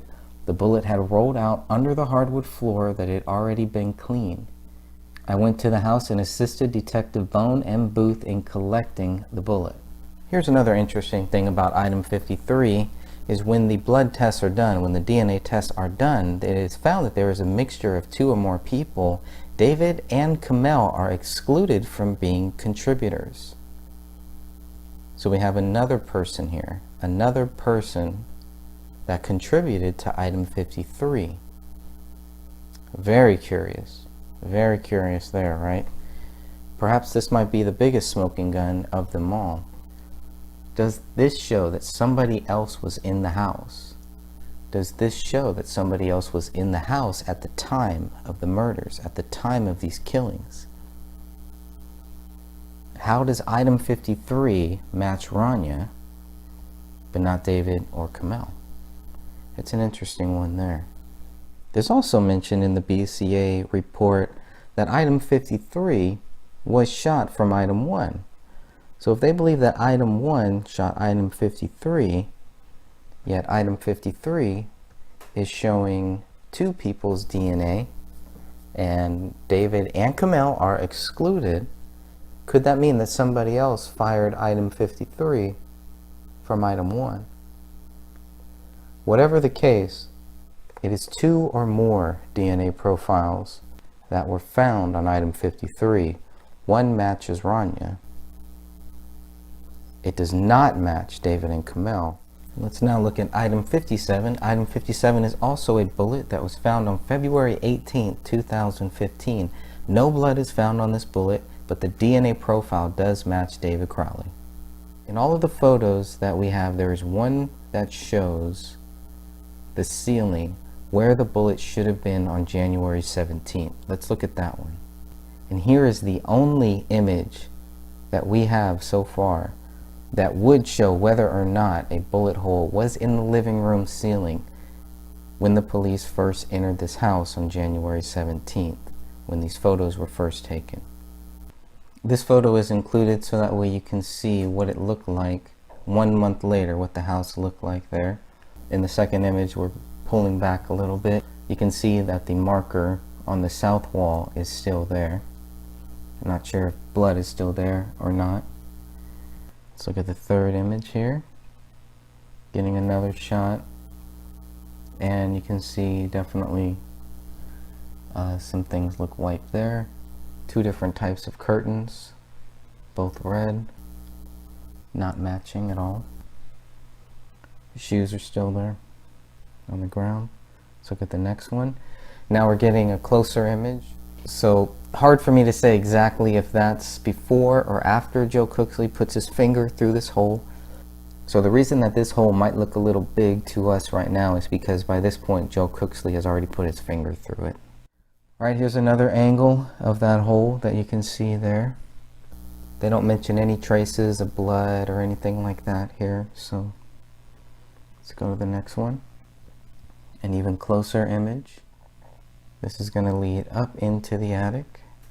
Let's go to the next one. Now we're pulling back a little bit so we can see where somebody would have to be standing or sitting, kneeling, etc. for the bullet to enter in this way. Let's go to the next one. It's going to give us a little more close-up view here. It's a pretty big hole. Obviously, you're not going to miss that one right there. So I'm assuming that is when, definitely after Joe Cooksley put his finger through it for whatever reason. Here's another image scrolling to the next one. We get to see that hole and the distance from the light for one last time.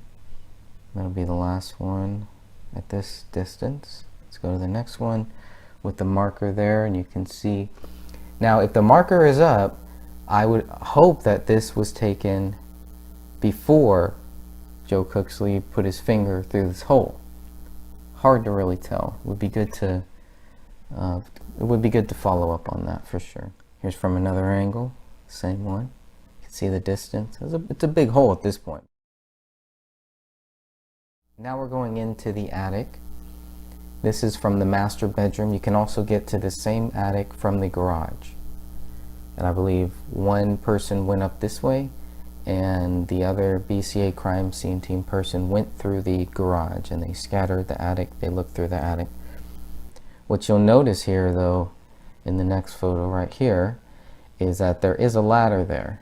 And this ladder was not there when police left this house on the 17th. Not clear if it was there when the police left the house on January 20th or not. But that's how they got up there, or that's how somebody got up there. So somebody was up there, and we know that that was Chris Klein, Mason Hendricks, and that cast of characters, a group of them. Depending on who you ask, you might get different stories about who exactly was in the house on January 19th. We'll get to that later. And here's another shot to show the distance, how far back it was. Let's go to the next one. We're now in the attic. Okay, so hard to see there where it is, but it's kind of in the upper left corner is where the bullet is. Let's go to the next photo. Getting another angle so you can see the drywall. The bullet goes up through this attic. Skip to the next one. Hits this top paneling here. You can see by the white marks there. Let's go to the next one. And lands right here. You can see exactly where the bullet lands. Next shot is a little close-up view, closer view of that one. Let's go to the next one here. Here's a close-up view of that hole. Let's go to the next one. Close-up view of the plywood leading to the roof. Next one. It is now labeled as item 57. Next shot, a closer view of item 57 as well. Next one gives us item 57 still, but now we're pulling back a little bit so we can see exactly where the bullet went into the attic and then bounced back down. Hopefully that will help somebody, give us some clear indication of where the bullet was coming from here. Here's an even further view, a little pulled back a little bit more. These are all DSC, by the way. Next one. Now some of these were included in the BCA photos that we got later on, unlike item 53. And let's go to the last image here, and you can see where the white markings are and where the bullet probably ricocheted.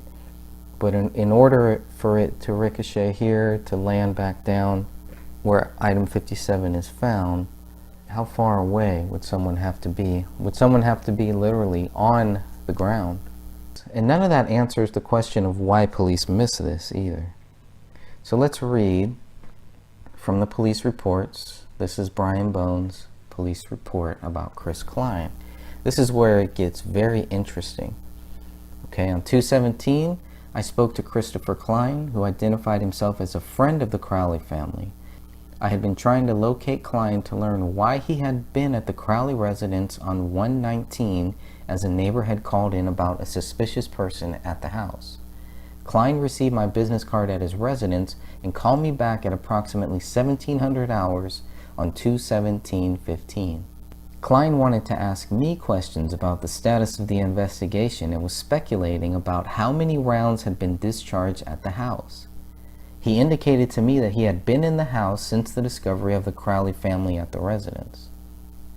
He said he had been there with David's father and brother and had seen there were 2 shot rounds in the floor and roof. Prior to this conversation, I was unaware of a round being shot into the ceiling roof. Detective McKnight assisted me in contacting David's father and to ask for consent to enter the home to look for the damage to the ceiling. On 2/18/2015, Detective McKnight spoke to Daniel Crowley and obtained permission to go into the house. At approximately 1500 hours, Detective McKnight and I used the house key in the front door lockbox to gain entry into the house. We immediately found what appeared to be a bullet hole in the ceiling near the front door and adjacent to the living room. From my initial looking at the hole in the ceiling, it appeared that the bullet may have come from the living room area. Based on the angle, the bullet appeared to have traveled through the sheetrock. We looked for access to the attic area of the house and found that the attic access from the master bedroom room closet was open. This had not been open at the time of our initial search of the house on 1/17/15. I contacted the BCA crime scene team and advised them of our findings. I requested they assist us in documenting the damage and assist in looking for the bullet in the ceiling and attic area. We secured the house, and Detective McKnight maintained security on the house while I obtained a warrant for the house. I prepared a search warrant for the house to recover the bullet believed to be in the ceiling or attic area. On 2/18/15 at 16:25 hours, the Honorable Judge S. Moynihan signed a search warrant granting us access to the house to recover what was believed to be a bullet from the ceiling. Detective McKnight and Tietz assisted me in executing the warrant with the assistance of the BCA crime scene team and Special Agent Olson with the BCA. During the warrant, they found what is believed to be a bullet in the attic area of the house. See the BCA crime scene team's report and photos for more information on the bullet. The BCA crime scene team collected the bullet and completed a property receipt, which was left at the house. Here's where it gets interesting. On 2/19/14, I viewed photos taken from the initial search of the house. In viewing these photos, I could see the hole in the ceiling, which we discovered on 2/18/15. So he's claiming the photos do exist. This is still Brian Bone. The photos do exist that show a bullet hole was in the living room ceiling on January 17th. But he also states here that he did not see it. He was not aware that a bullet hole existed on January 17th. Nobody was. Nobody was. Detective Gummert was a little more evasive in his answer about that. He said that he did see the bullet hole, but he wasn't sure when. And I think what it comes down to is nobody saw it on January 17th, and nobody knew about this bullet until February 18th, a month later. Wow. Detective McKnight writes something similar. He says, on 2/18/2015, I was informed by Detective Bone that there may be a bullet hole in the living room ceiling at the home of David and Kamel Crowley. The party giving Detective Bone the information was Christopher Klein. Klein reported to be a friend of the family and had said he had been inside the home with Dan Sr. and Jr. and had seen the bullet hole then. During the initial processing of the crime scene, we knew that we could not account for several bullets that may have been fired from the gun used. The information given to Detective Bone could not be verified since we could not establish a definite connection between the reporter and the family. I contacted Daniel Crowley, Daniel Sr. I contacted Daniel Theodore Crowley, the father of David Crowley. To our knowledge, he is the next of kin in this case.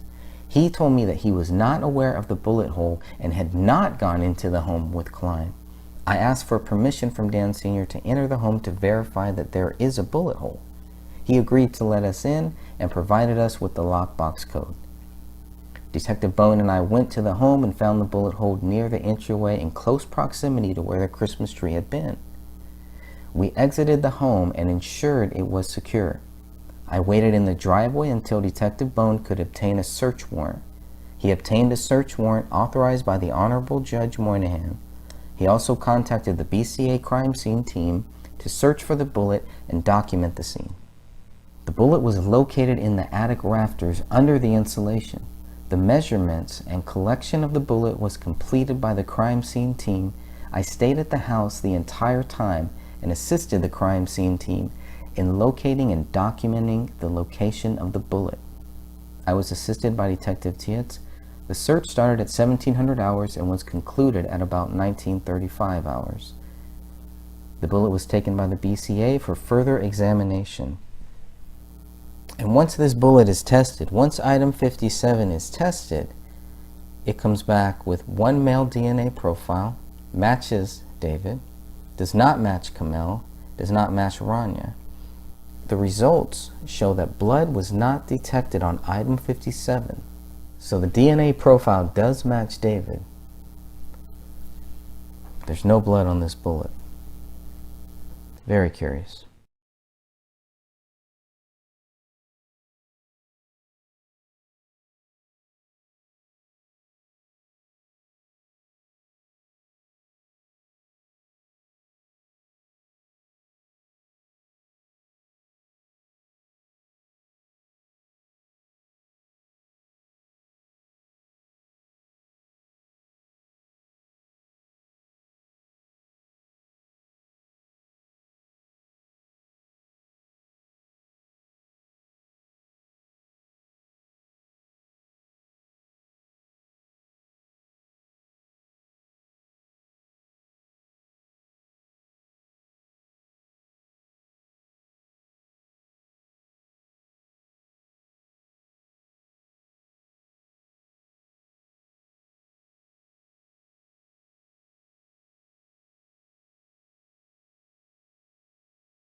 All right, so here is the big 485 page PDF. Now, it can be a little bit overwhelming when you download a PDF and you see that it's 485 pages. I get it, but it's worth it. It is worth going through. And I'm going to try to give you a little teaser here of why you should go through this, I guess. The first reason, obviously, is for facts or is for data. So if you don't believe what is being written in this report is necessarily facts, it is data. So we are collecting data. The first thing you're going to find from page 1 through 5 is the Minnesota BCA ACISS 2015-28. Report is dated 1/17/2015. You have the occurrence dates of 1/17/2015 at 1400 to 1/18/2015 at 5:30 a.m. 0530. Page 6 through 8 is Brian Bone's application for a search warrant, January 17th at 15:06 military time. That would be 3 p.m. Page 9 and 10 is the actual search warrant that is signed by the judge of the district court at 15:06. Page 11 is Brian Bone's receipt, inventory, and return. This shows that at 16:51 they searched the house, the vehicles, and the bodies. They collected items AV-1 through AV-22. Pages 12 through pages 13 are written by Sean McKnight. The receipt, inventory, and return. Date of search warrants issued by the judge is the wrong year on both pages, 12 and 13. The collected items AV-23 through AV-55 were collected, or at least written down, by Sean McKnight. And you can see on this, you can see that it's noted who actually collected that item. You'll see a TB, Tara Becker, SM, Sean McKnight, and so forth. BB, Brian Bone. So that's what those little indications are next to it. Page 14 through 17 is the Minnesota BCA ACISS Investigative Supplement Report, 2015-28/1. Report date is 1/22/2015. Two case files are mentioned here. The AVPD 15-303, and the other case file that is mentioned here is the MNBCA Forensic Laboratory S15-00662. Okay, so 1.1, 1.2, and 1.3 are CDs. There are 3 CDs out there. 1.1 contains the raw digital images of latent prints from the crime scene. 1.2 is a CD that contains raw digital images of handwriting on wall from the crime scene. And 1.3 is a CD containing raw digital images of bloody footprints found at the scene. Page 17 specifically mentions blood footprints. Now, I know that there is an image out there, a couple of them out there, that when I first saw the pictures of bloody prints on the kitchen living room area floor, I thought they were handprints. I really did. I go back and forth sometimes, but I do, right now at least, I do believe, yes, they are footprints. So I've been looking at any evidence of them being either footprints or any mention of them being fingerprints. But here they are specifically mentioned on page 17 as footprints. So we're going to start there. Okay, we're going to say, okay, this is what the BCA, this is what the investigators concluded at this point, that they were footprints. What's even more interesting is that you can clearly see that it is one foot. It is a right foot. So here's what I have some notes for about page 18 and 19. This is a laboratory analysis request at the attention of Tommy Booth. The estimated due date for these latent prints would be 4/26/2015. The estimated due date for the question documents, which we'll cover later, would be 4/26/2015. So they're saying by 4/26/2015, they should have some answers about the latent prints, and about the question documents. The circumstances and purpose of the analysis is for the latent print comparison and the handwriting analysis comparison. Sticking with that document on page 19, the document was submitted by Elizabeth Elyers of the BCA and received by Carol David on January 26, 2015 at 11:17:48. Page 20 is interesting because it's a draft page. Draft is written 3 times in red on this page, and there's really not much to this. This was filled out, and this is, okay, so we're getting into the ACISS report. Now remember, ACISS report 2015-28. And what you're going to see is a lot of these documents are going to have the same name, ACISS report 2015-28, but then it's going to have a /2/3. Let's go to page 21. MNBCA ACISS attachment 2015-28/3. The report date is 1/26. This is the preliminary autopsy. Okay, so page 23, 24, and 25 are the press release report about this case regarding David, Kamel, and Rania, released by the Hennepin County Medical Examiner's Office. And it basically says David died as a result of a suicide. Kamel died as a result of a homicide. Rania died as a result of a homicide by 1/21. There's no doubt in their mind. Or they wouldn't have released those documents. But they needed to, especially for public panic, and really especially just for all of the conspiracies. But I didn't think that they really gave the conspiracies any chance. They did not even want to consider a conspiracy here. That's the way I saw it. I don't see any. I mean, you can read these police reports and you can clearly see they're very careful to mention the public is not in danger. Everything is fine. We got this case solved. That's pretty much all we were getting. And that just fueled so many conspiracies. And instead of helping these conspiracy theorists kind of understand what was really happening, a lot of people just went silent. They went dark. And I can understand, it really puts the investigators in a very tough spot, especially if they really do want to help the public understand what happened here. It's a very tough spot now because it is an ongoing investigation. But at the same time, they're completely discrediting any possible theory of foul play. They're completely glossing over any possible explanation, any reason, anything that might show that they cannot prove David Crowley is guilty.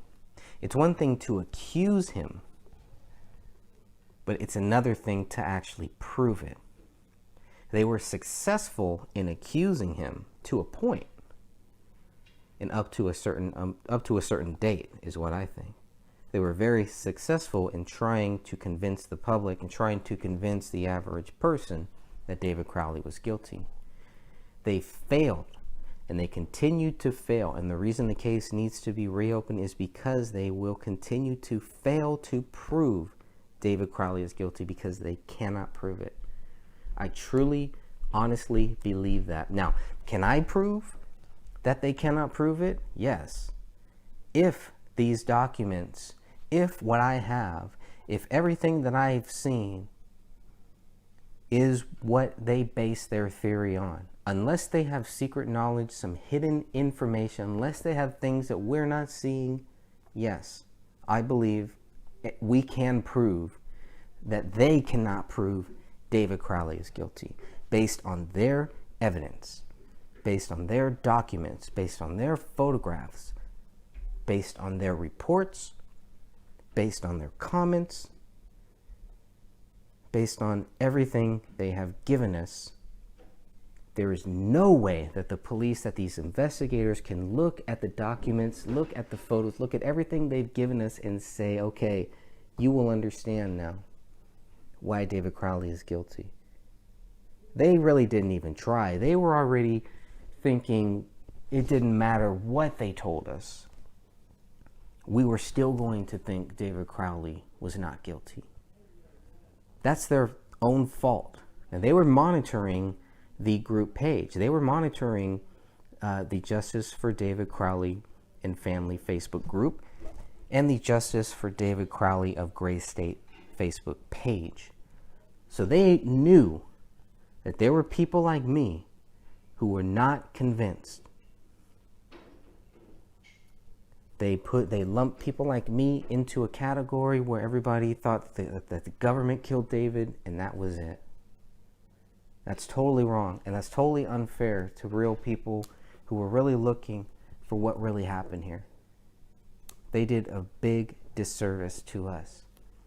So I think they were kind of like, well, it doesn't matter what we tell you, you're still going to think David Crowley didn't do this.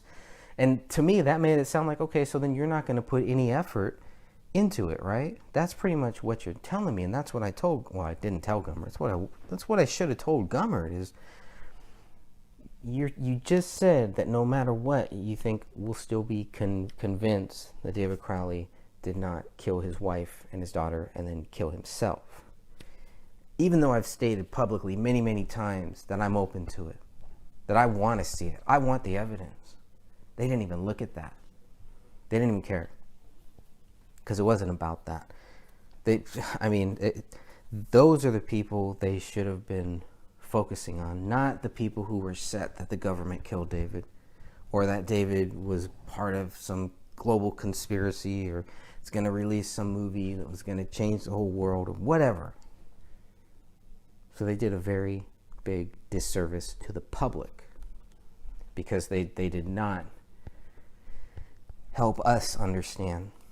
They didn't even take the time, really. So anyways, Gummert did. Gummert at least took the time to answer those questions. He tried to back out, kind of, not really back out, but he, at first he was not going to answer those questions. But he's a man of his word. Gummert is a man of his word, and he answered those questions, and I thank him for that. Page 26 is ACISS Attachment 2015-28/4, report date 1/26/2015, and this is in regards to the latent prints of David Crowley and the DD-214, which is his military record. That was requested by Chris Olson. Status was approved, and the approved date is 1/26/2015. The record originating date is 1/26/2015. It says on January 21st, 2015. Oh, here we go. Here's the FBI thing now. Because it was always, were the FBI involved? Were the Department of Homeland Security involved? Were the FBI involved? Who was involved? So now we have the one mention of the FBI in these documents. I think this is the only mention that you'll ever see. And it's only for Olson to request from the FBI, from the Minnesota FBI, David Crowley's fingerprint card taken by the U.S. military on 6/24/2003. And this FBI agent, Travis Yarberg, sent Olson David's DD-214 on January 21st, 2015. This shows they had David's fingerprint. This is going to be one of the most important things that you're going to read in these documents, simply because of they have one match to David's fingerprint, one. And it's on the notebook in the office bedroom. That's it. They don't have a fingerprint. They don't have a palm print of David's on that gun. They can't do it. Now you could say, well, it's because the gun was there for 3 weeks. You could say it's because of the dog. Whatever you want to say. That is a fact. They could not put the gun in David's hand. That's a big thing. It's a huge thing. It's one more reason to reopen this case, I think. You talk about the smoking gun. The bloody gun might be the smoking gun. Okay, so Olson gets the fingerprint card from the FBI on January 21st. Then on the following day, he receives David's DD-214 from SAIC Michael F. McDaniel. So even though we were told that the FBI were not involved, technically they weren't, and technically they were, right? They weren't involved in the investigation. There's no proof that they were involved in the investigation, but they were contacted. So, semantics, yeah, okay. I'll give them that one. And then page 28 through 31, another ACISS crime scene supplement, 2015-28/5. So now we're into the fifth part. Still dated 1/17/2015. The crime scene processing. That's what we're going to be going through here now. The BCA received a call at 14:17. They arrived at 15:30.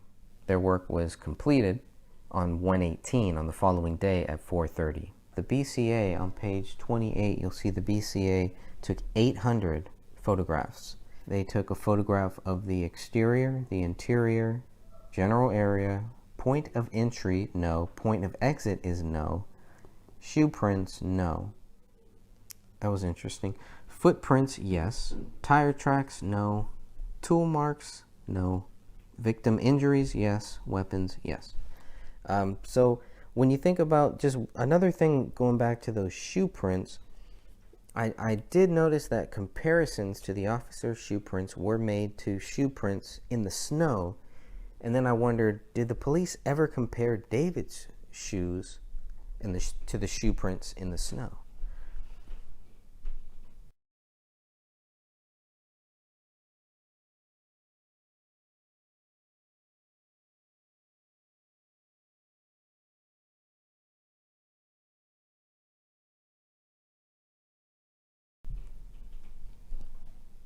And then I wondered if the police ever compared David's shoes to the shoe prints in the snow. Page 31 shows Ellier's story. She was contacted by the BCA's Operations Center, and she was requested to respond to the crime scene in Apple Valley. SSA O'Donnell documented the crime scene through video, which was recorded onto a mini DVD and which was later transferred to a DVD for easy viewing. So the photos are on a DVD that is marked item .2.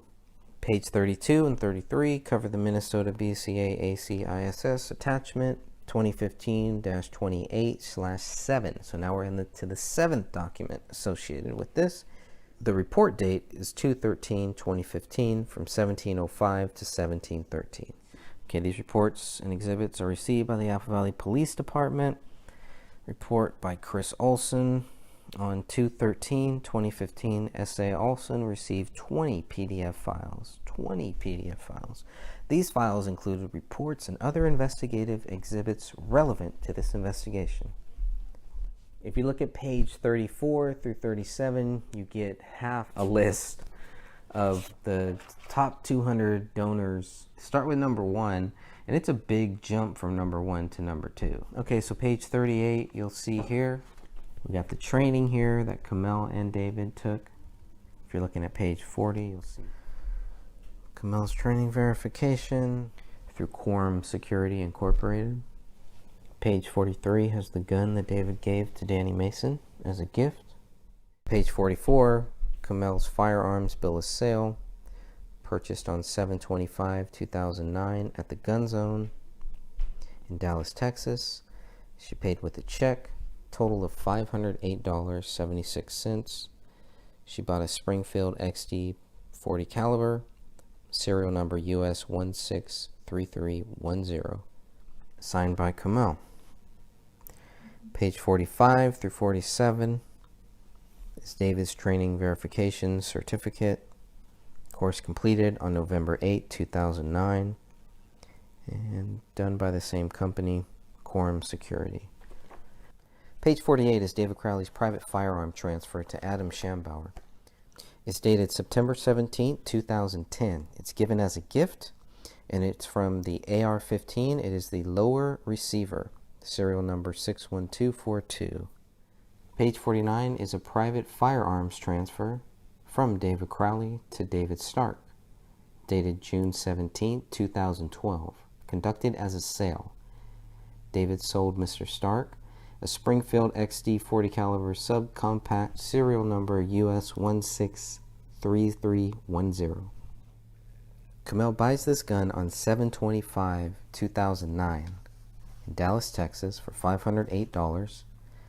Sells it, or David sells it, to David Stark June 17th of 2012. Page 50 through 133 are the police reports. And here we go again, the police reports. There are some police reports in here, and there are some police reports that are missing. The ones that are missing look like it's generally the ones at the end of the 94 pages. So that's curious. The last update that we get where the case is exceptionally cleared is not in this set of police reports. That's a big deal. The other interesting thing to notice about this is some of what was censored in the 94-page PDF is not censored here. So there is some good data there. There is some good stuff to actually go through. And it'd be good to have a full comparison of everything about what is blocked out in the original 94 pages, and then compare that to what is not blocked out here in these 70 some odd pages that we have of police reports. Page 134, 137 is the BCA lab analysis request by Tommy Booth. The section involved the crime scene team. The estimated due date is 2/17/2015. Firearms, the estimated due date is 5/18/2015. Latent prints, the estimated due date 4/18/2015. The nuclear DNA, estimated due date 5/18/2015. And the question documents, estimated due date 4/18/2015. This is all on page 134. The evidence list begins on page 134 as well, and goes through all of the items number 1 through 48. Now, you'll notice just 1 through 48, because right now they don't have 49 through 56, and then later they'll have 57. So you're going to see this document, 3 sets of the same document here. Okay, and as we move on to page 138, the AVPD press release. Now we're going to see 1, 2, 3, 4, 5 of these press releases. Note these dates, note these times. This is very important. All right, so on page 138, this is the very first one. This is the first press release. Suspicious deaths. And you'll note here, it does not mention a double murder or suicide. This was set to release at 3:30 p.m. January 17th, 2015.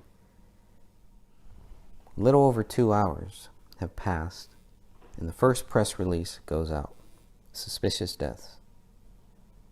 Doesn't really say much. Shouldn't say much because they don't know much. This one is dated January 18th, set for release at 11:40 a.m. This one does mention a murder-suicide, but they're very clear to make sure that there's no threat to public safety. To me, that shows, and I think this has been brought up many, many times, but just to say it again, it does show that by this time, the police were working with the theory that David Crowley was guilty. That is their working theory. They don't have 2 bullets yet. They don't have item 53. They don't have item 57. Item 57, obviously, they don't find that one until February 18th when they're told about it by Chris Klein, or else they would never have item 57. So thank you, Chris Klein. Think about that for a second.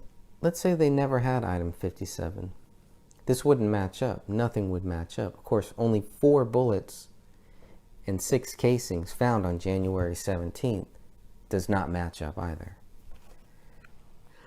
So if you're still looking at page 139, you can see, based on this, that the medical examiner's office is still working to positively identify the 3 dead bodies. They haven't identified them yet, and they're already working with this theory that David Crowley is guilty. Even on January 19th, they don't have a positive ID, page 140. But they're already treating this as an apparent murder-suicide. So maybe they're just being cautious. Maybe that's just legal speak, and they're just making sure CYA. And on page 141, dated 1/21/2015 at 3 p.m. Now they have a positive ID. So by 1/21, they have a positive ID. They have already said that they believe that this was a murder-suicide. We can conclude that by 1/21/2015, the police are working with that theory that David Crowley is guilty. They're not looking at other theories. They're not looking at foul play. They've ruled out foul play. Okay, page 142 is going to be the fifth and final press release that we're going to see here. And the investigation is still ongoing. Last verified activity from the residents was late December of 2014, according to investigators. Captain John Brummel is actually quoted in this last one. He is quoted, "The analysis of these devices could provide important information about this incident, but that analysis will take time." Page 144, 145, and 146 all look like they are trying to identify Kamel. January 18th, 1:49 a.m. Ryan Olson sends Sean McKnight this image on page 145 to identify her by her tattoos. Probably one of the fastest, easiest ways to identify a person, I would think. We're going to move on to page 147. Page 147 shows how they were trying to identify David Crowley through the tattoos. And you will note that date originally sent from Ryan Olson to Sean McKnight on January 17th, 2015. Okay, page 150 to 151 is a release form where they are releasing the dog to Dan Crowley Jr. The dog was obviously impounded on 1/17/2015. It's a mixed breed. It's a male.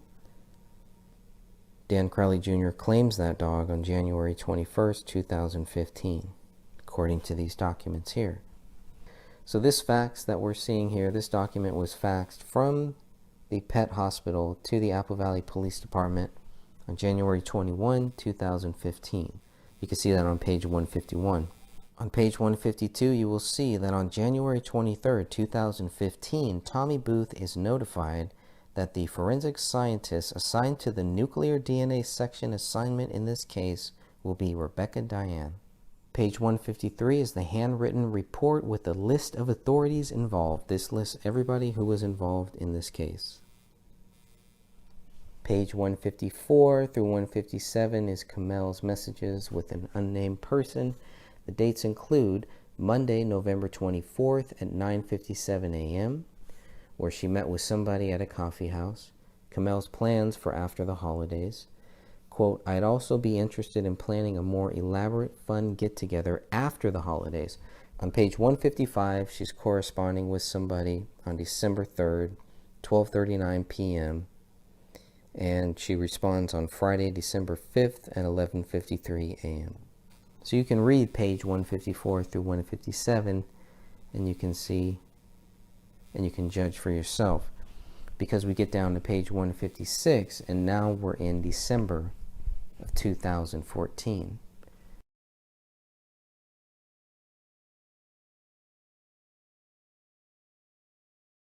Page 158 shows what guns were taken from the house on January 18th, 2015. There are 9 in total.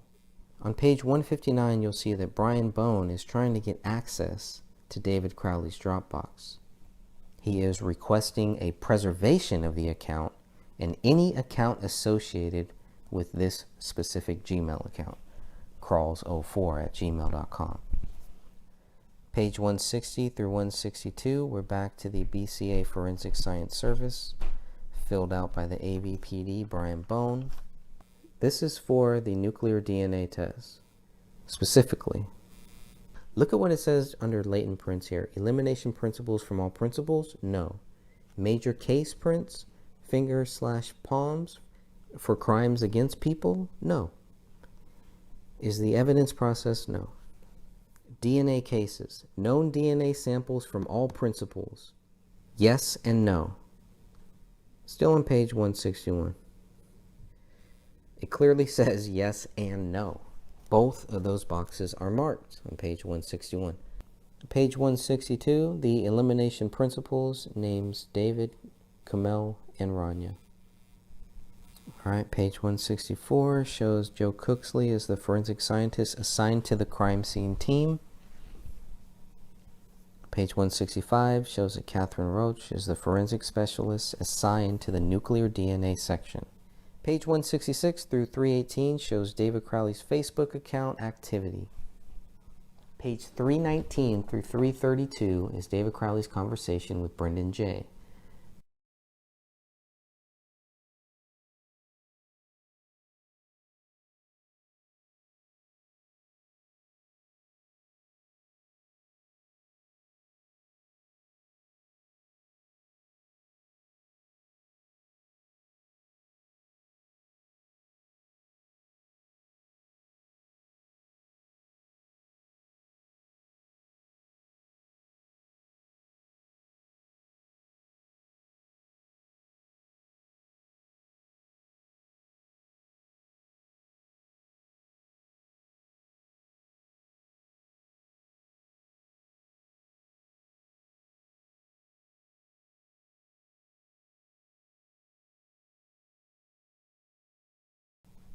Look at page 335 and 336 now, and you will see this post that was removed. You won't find this post anymore on David's social media. This was removed, a removed post, page 335 and 336. So the police were able to get a record of this.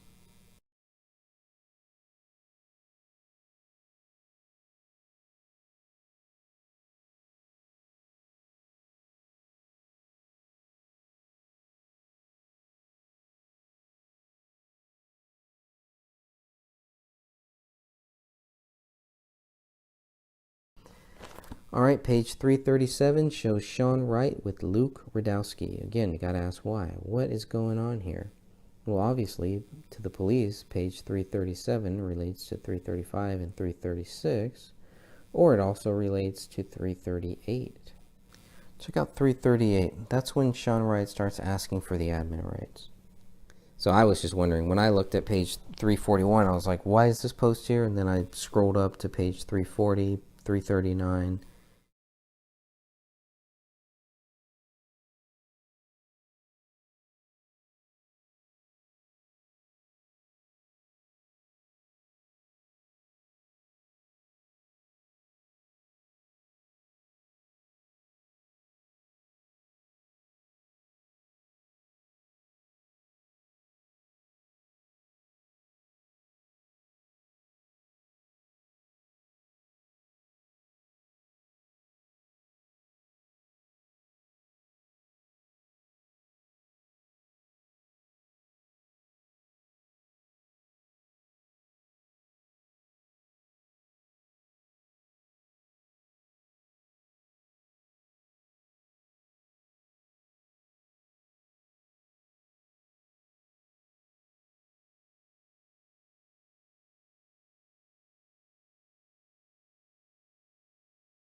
Now, the thing is, if they already think David Crowley is guilty at this point, why are they doing all this? Why are they going through all this stuff? I don't know.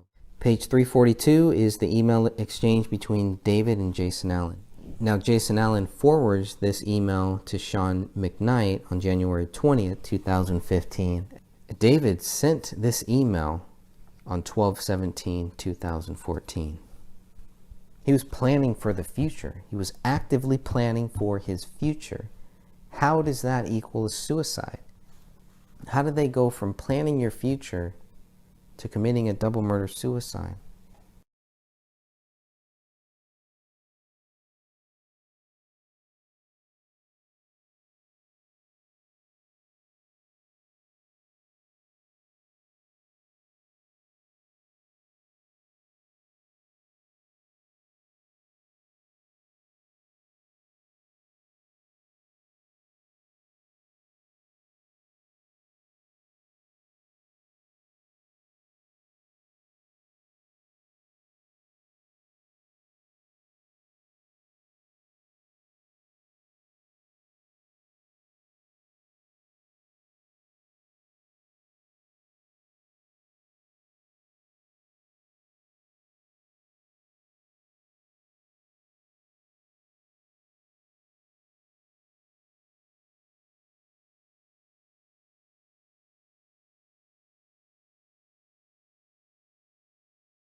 Page 345 is a picture of David, Danny Mason, and others on Facebook.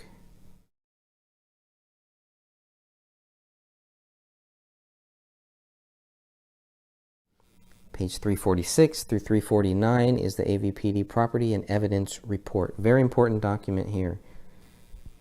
Page 350 is the Property and Evidence Report, dated 1/22/2015 at 1:59 p.m.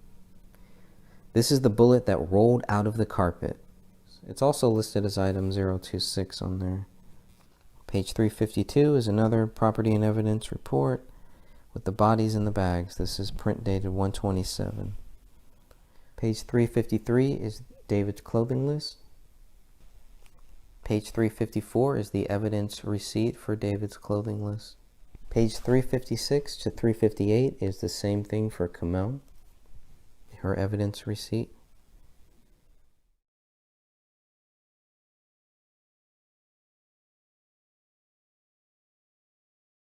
Page 362 is the property release form for the same bullet that was found on January 20th that rolled out of the carpet. Very interesting. The item number 53 was found on January 20th. Okay, page 363 to 367, forensic laboratory analysis requests for nuclear DNA comparisons for item 50, item 51, and item 52. David's known blood sample, Kamel's known blood sample, and Ranya's known blood sample. They also requested nuclear DNA comparisons for item 53. That was submitted on 1/23/2015 at 10:05. Page 368 to 372 is Brian Bones' application for a search warrant and supporting affidavit and search warrant. 373 to 375, Brian Bones / Sean McKnight receipt, inventory, and return. Now we're getting to the nitty-gritty. AV-1 through AV-55. You'll notice on page 373, dated 1/17/2015, but on page 374, it is dated 1/17/2014. Simple error, minor error. Here we have 23 through 44. Looking at page 375, going to AV-55. 367 is the receipt of filing search warrant. Contains a copy of the warrant. 378, AVPD Detective Michael Tietz to AT&T National Compliance Center for AT&T, sent on 1/22/2015. Page 379 shows AVPD's attempt to contact T-Mobile.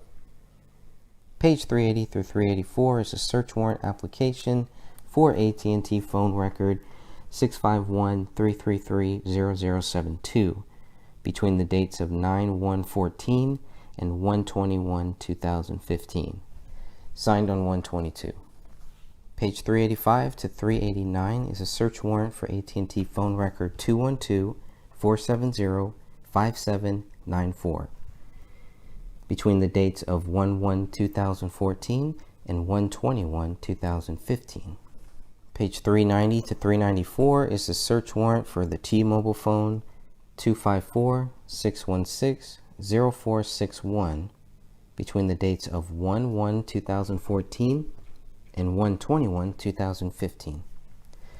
Page 395 is a search warrant for the AT&T phone record 612-999-4890 between the dates of 9/1/2014 and 1/21/2015. Page 396 to 399 is when Gummert learns in regards to Rania School that David and Kamel had multiple emergency contact numbers on file at the school, including the number 612-999-4890. Page 400 to 404 is Sean McKnight's search warrant for the computers and digital media storage, and the list of items are included. This evidence may show motive, pre-planning, intent, or a recording of the crime itself in video, still images, or audio form. And we know that's not true. 28 devices were found in total. This is the autopsy of David has not yet been started. If you look at page 401, just going to quickly go to a different document here to refer when the autopsies of David were done. autopsy here says 11:50 a.m. So page 1 of David Crowley's autopsy says 11:50 a.m. But Sean McKnight's report clearly says the autopsy hasn't even been started yet. And it's signed and dated 13/30, 1/18/2015. Okay. Page 405 to 409 is Brian Bone's application for a search warrant and supporting affidavit. They are requesting financial records, Wells Fargo records. On page 407, there's indications of financial trouble. From what they say, Detective Bone thought money and debt can be a contributing factor to motive in cases of homicides. He doesn't specifically say this case on page 407, but he mentions that they might have financial trouble. There's indications. What are the indications of their financial trouble? Because people told them that? Page 410 through page 413, David Crowley's financial records warrant and application requested by Brian Bone on 2/2/2015 at 2:13 p.m. They are requesting AAA credit screening and financial records. Page 414 to 418, Kamel's financial records warrant and application, also requested by Brian Bone on 2/2/2015 at 2:13 p.m. Page 419 to 421, cover David Crowley's Dropbox search warrant and application. This is also requested on the same date, 2/2/2015, 2:13 p.m. by Brian Bone. Page 422 to 427 is the Equifax request from AVPD with the warrant attached. This is requested by Brian Bone on 2/4/2015 at 4:22 p.m. They are specifically requesting financial records for Kamel. Page 428 through 432 is pretty much the same thing, but for David Crowley, it's an Equifax warrant and application. Same date, 2/4/2015 at 4:22. They want David's financial records. So they have this stuff. And we see at the very end of this, again, there is very little proof of any financial trouble from what I can see here. And that doesn't include David's pending deal for his Hollywood project. And it doesn't include the $14,000 check that was left on their front doorstep. And they're still saying that there's indications of financial trouble. With the $14,000 check found on the front doorstep, it's hard for me to believe there's indications of financial trouble. Why aren't the police seeing the same thing? Why aren't investigators seeing that same thing? Why did Mason Hendricks not want this to be made public? Did not want this in the police reports that were given to us? He told me that. Because this kills that story. This kills the whole theory that they had major money problems. Page 433 is the Apple Valley Police Department Incident Recall Report from Sidra. And this one is dated 10/18/2014. This is when Sidra goes to the Crowley house and is turned away. She wants to go see her sister. She goes there to pick up one of her dad's cars. She does not see her sister. She does not see her niece. She only sees David. From what she says, David won't let her in, won't let her see them. And she's worried. Who wouldn't be worried? You should be worried. This is the second call. This is Sidra's second call to 911. The first call you'll see on page 343. And that one happened same date, 10/18/2014. This call was at 19:08. They arrive at 19:30, and this is closed at 19:51. That's page 434. Take a look at that one. 2 calls within 2 hours. So she's in the lobby of the police office asking for assistance getting the cars back. The police can't help since it's a civil issue. All right, page 435 to 436. Back to the BCA ACISS Crime Scene Supplemental Report. This is 2015-28/8. The report date is 2/18/2015 from 0 to 0. This is item 57, a bullet found a month later. Police will try to tie this bullet to David's murder weapon. I don't think that they'll be very successful. The call was received at 2/18/2015 at 16:30. The time that they arrived is 17:30 and the time completed is 19:30. 2 hours. Exactly. 28 photographs were taken this third time that they've come into the house now. They recovered a spent bullet, Christopher Olson. On Wednesday, February 18th, 2015, Special Agent Lance Lehman is contacted by the BCA's Operations Center to respond to 1051 Ramsdale Drive. Lance Lehman is briefed by BCA Special Agent Chris Olson, and the purpose of this event was to document and recover a spent bullet from the attic. And the BCA crime scene team was on site as well, including Joe Cooksley, who was there on the first day, on January 17, 2015. He was there, and Beth Wolf. Special Agent Lehman took the 28 photos, item 8.1. This is all on page 437. Really good stuff here. The record original date is 2/19/2015 at 9:55 by Lance Lehman.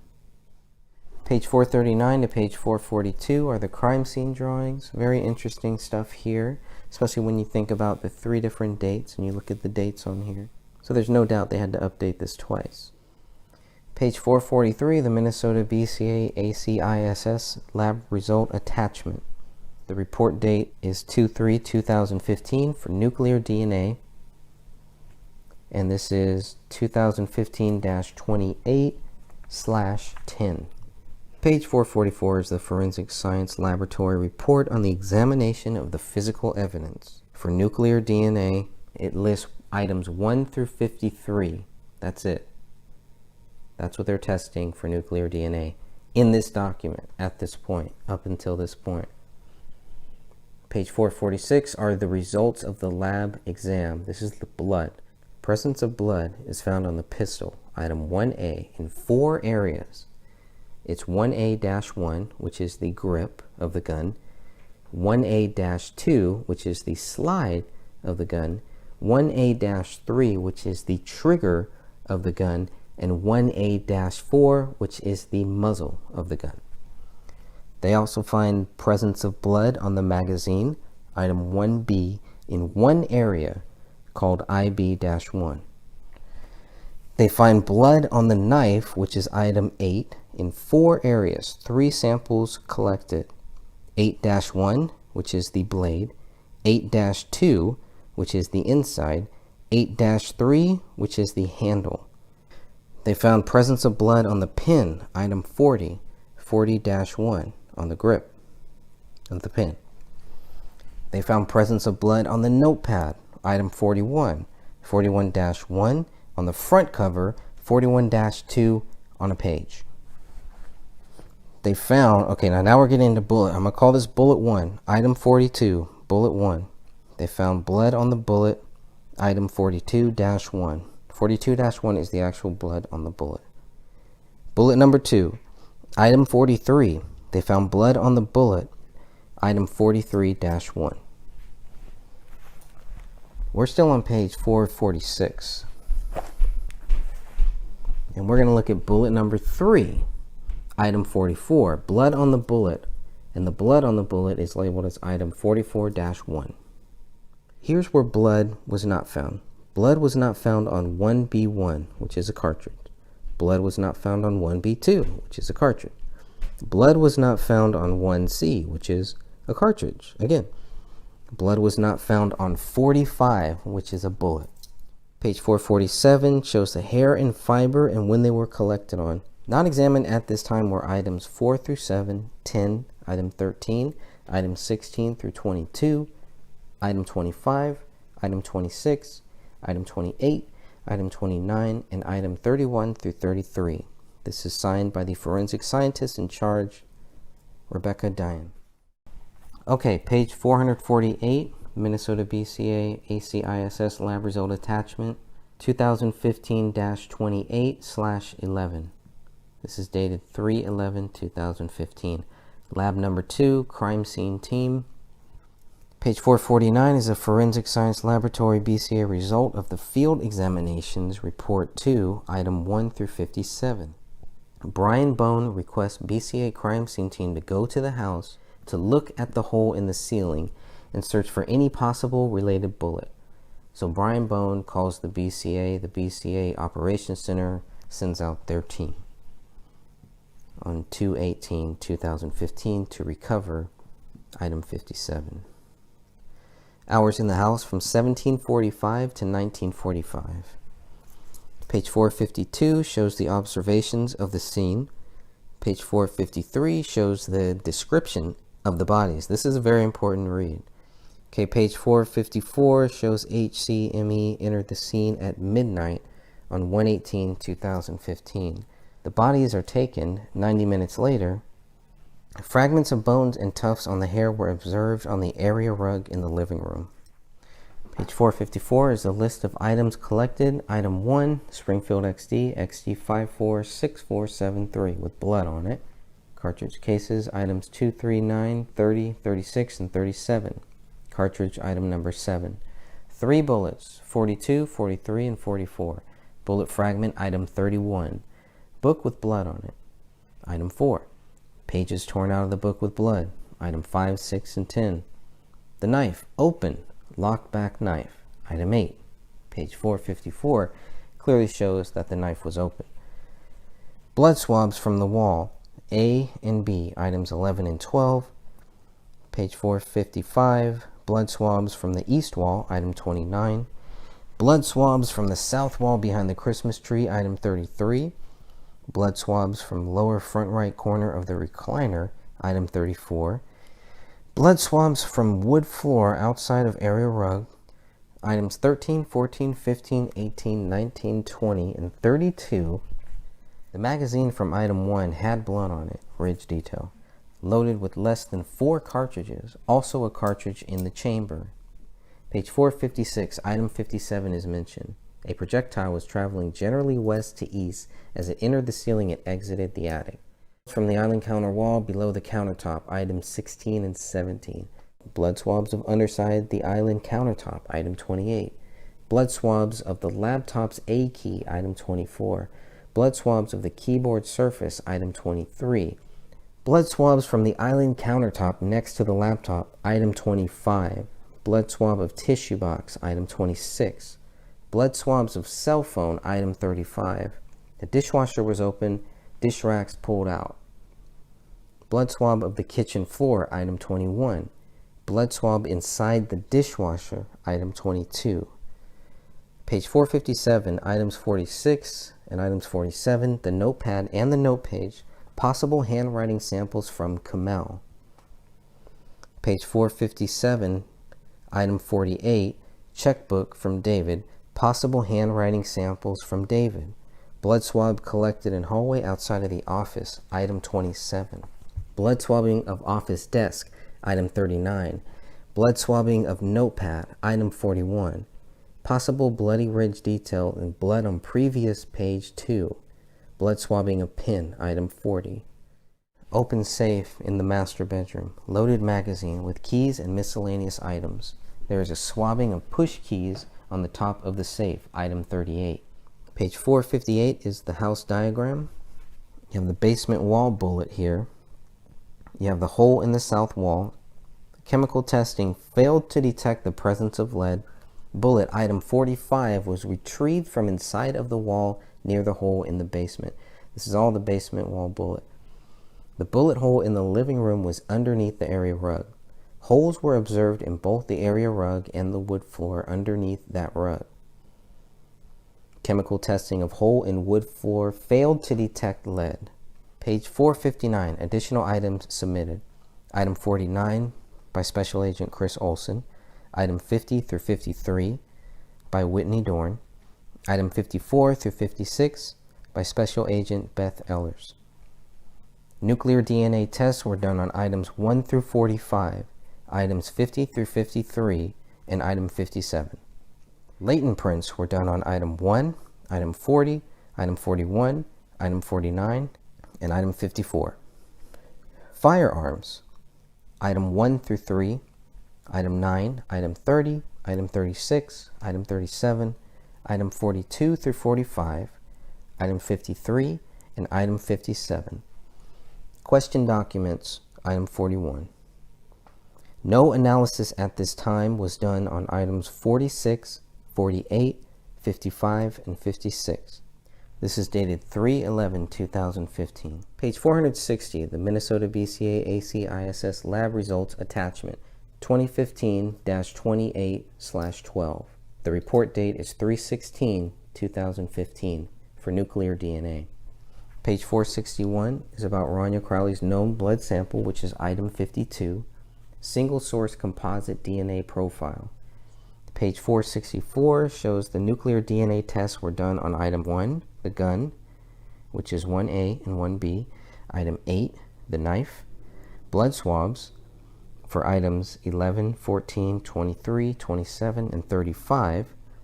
Nuclear DNA tests were also done on item 38, the push keys from the gun safe, item 41 from the notepad, item 42, 43, and 44, which are all bullets, item 45, which is the bullet in the basement wall. This is all nuclear DNA tests. These nuclear DNA tests were also done on item 50, which is a blood sample of David Crowley, item 51, a blood sample of Kamel Crowley, and item 52, a blood sample of Rania Crowley, page 465. These tests were also done on item 53, the bullet that rolled out of the rug, and item 57, the bullet that police found in the attic. No blood on that bullet. Sampled, collected, labeled as 57-1. Still on page 465, here are the DNA results. Item 1A-3 is a mix of 2 or more people with major male DNA profile that matches David. Major profile does not match Kamel or Rania.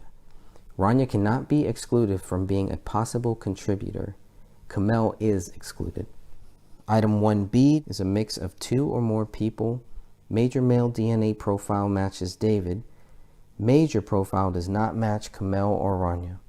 Kamel and Rania cannot be excluded as contributors.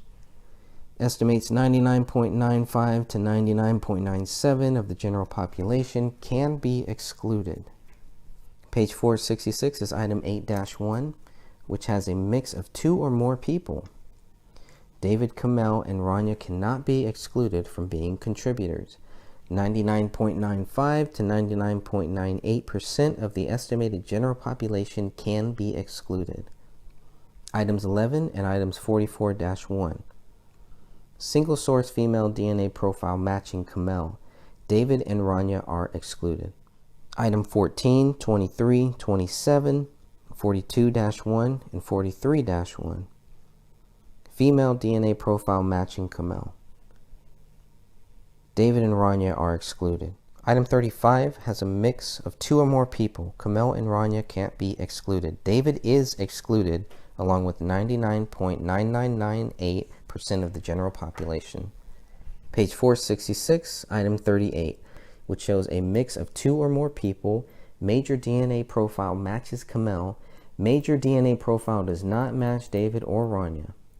However, David and Rania cannot be excluded from being possible contributors to the mixture. Page 467. Item 41-2 has a mix of 2 or more people. Major DNA profile matches Kamel. Major DNA profile does not match David or Rania. David and Rania are excluded.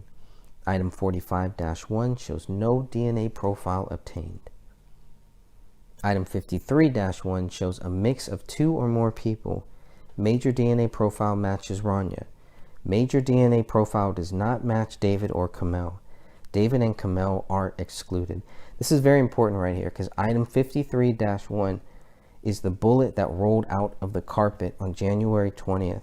What you're reading here shows they did not have the bullet that they will say killed Rania until 4 days after the bodies were taken out of the house. That's ridiculous. 4 days after, January 17th goes by. Bodies are taken out January 18th. January 19th goes by. January 20th, when there's cleaners in the Crowley house, a bullet rolls out of a carpet, lands on the hardwood floor, cops are called in to collect this bullet, this document on page 467 shows this is the bullet that killed Rania, most likely. That's what it's telling me.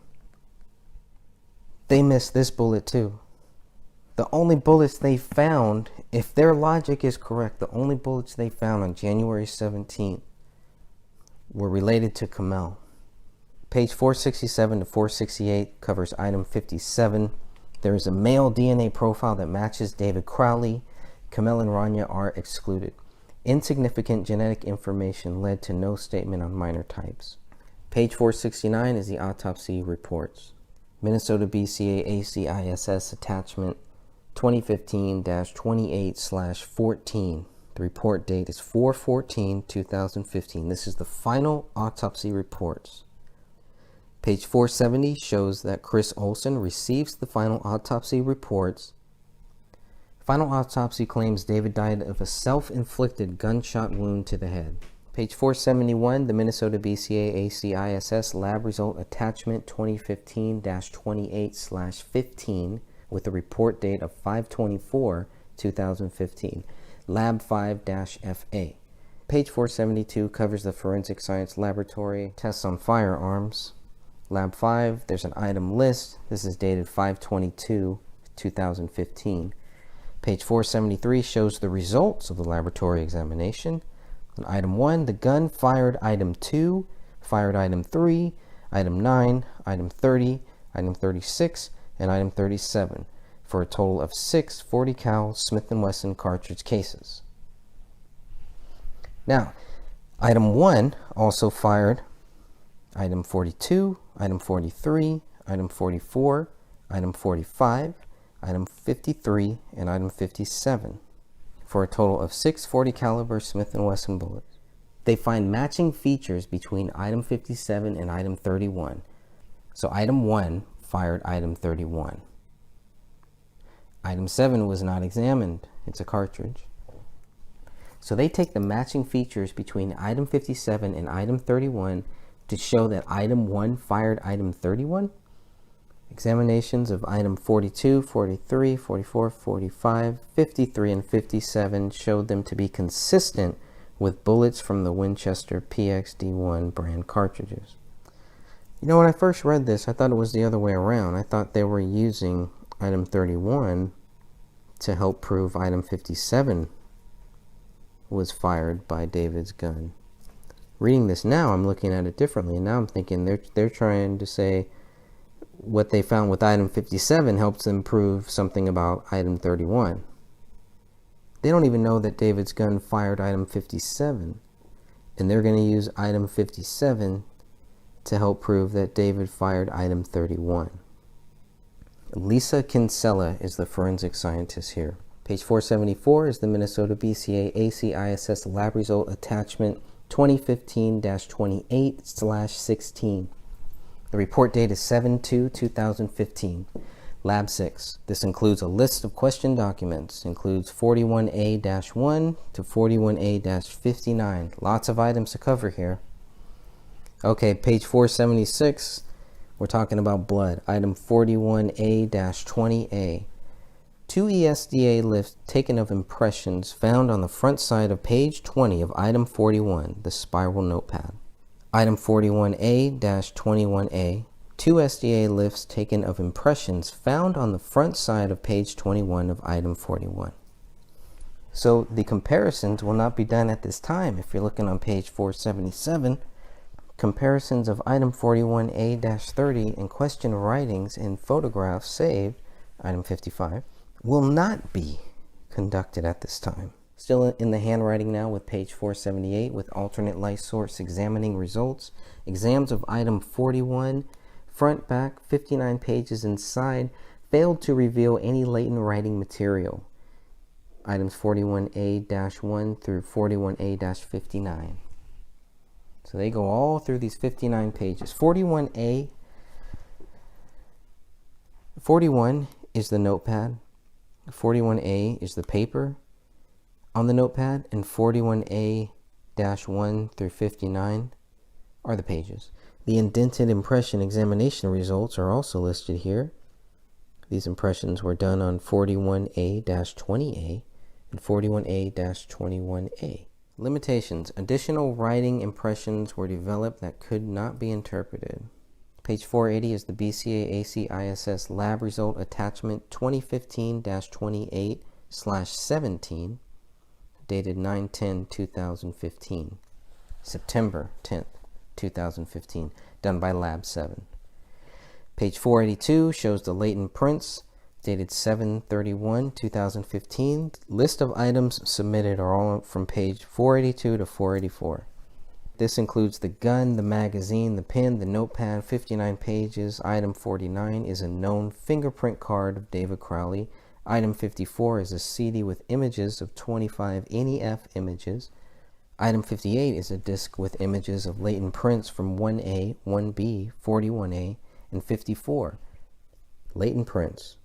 Item 1A, latent palm print, which is labeled as LP1A-1. Item 1B, latent fingerprint, which is labeled LP1B-2. Item 54, a latent palm print, labeled LP54-1. File names BCA 499, NEF through BCA 5001, NEF. A limited examination of latent prints is apparent blood from item 41, 41A, 41A1 through 41A59, all submitted as item 41. So on the notepad, they find 2 latent prints that are suitable for comparison. The latent prints, item 41A-30, latent print impression, could be from a finger or a palm. Item 41A-31, latent fingerprint, LP41A-31-1. This is blood. Now don't forget, they searched in the Muffin database and no suitable candidate was generated for these latent prints. Latent print results, page 485. LP1B-2 is a fingerprint inconclusive to Crowley due to the limited quality and quantity of information in the latent print. LP41A-30-1 is a palm or fingerprint inconclusive to Crowley for the same reason, because there's a limited quality and quantity of information in the latent print. It's not a good enough latent print. LP41A-31-1 is a fingerprint of David's left middle finger on the note page. 2 palm prints, LP1A-1 and LP54-1, could not be compared due to no known palm print of David, according to page 485. This is dated 7/31/2015, well after they had contacted the FBI and the military.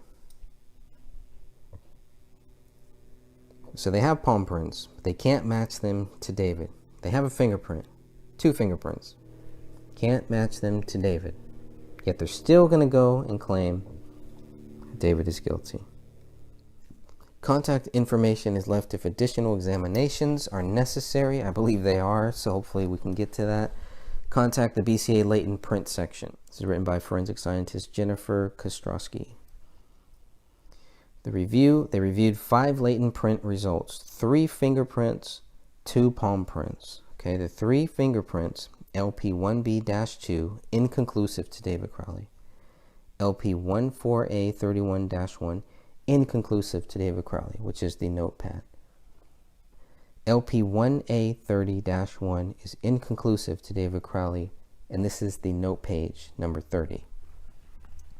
LP41A-31-1 has David's left middle finger. This is the only fingerprint that they have, is of David Crowley's left middle finger, found on the note page, page 31 of the notepad. That's it. It's all they can conclusively say. That's what they have. A left middle finger for all of us, pretty much. Okay, palm prints. LP1A-1, no palm print comparison. LP54-1, no palm print comparison. They have no palm print comparison for David Crowley. Fingerprints don't match except for one. Don't match the gun, don't match anything else. Until we meet again, gray stage continues.